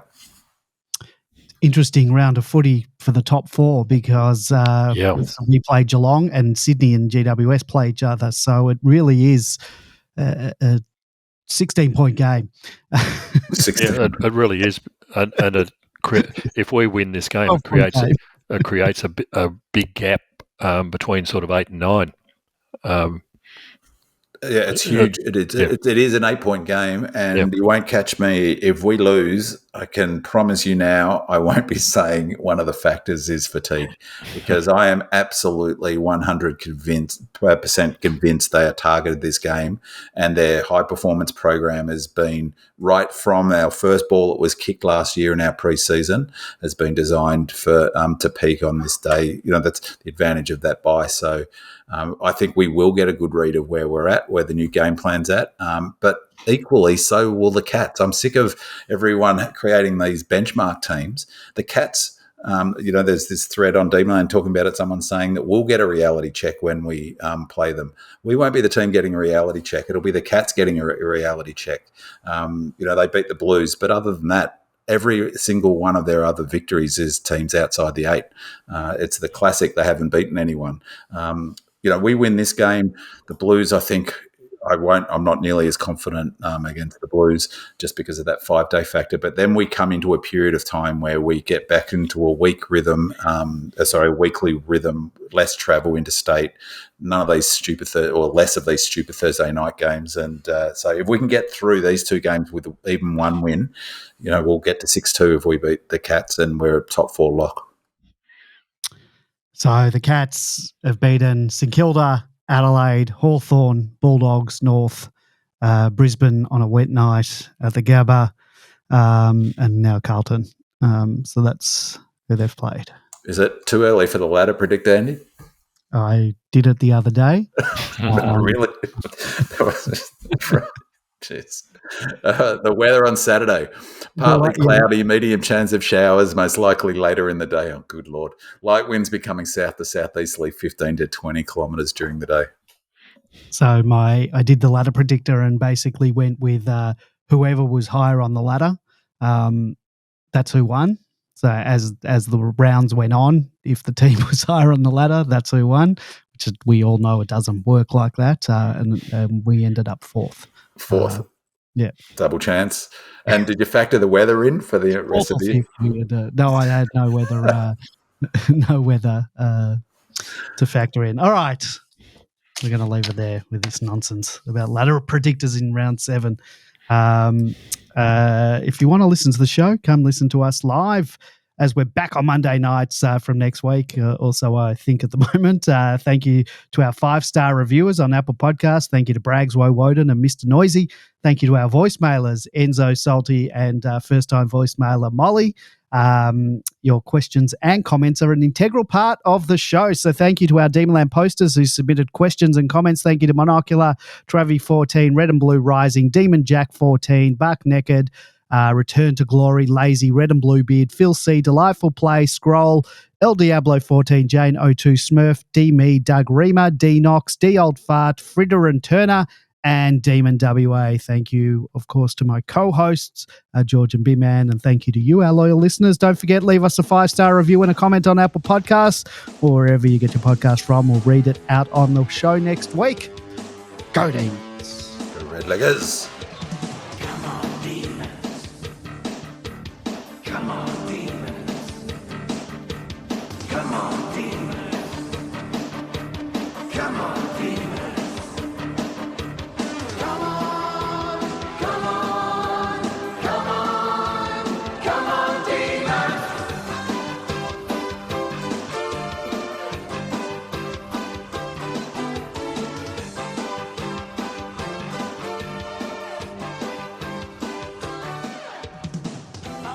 feeling.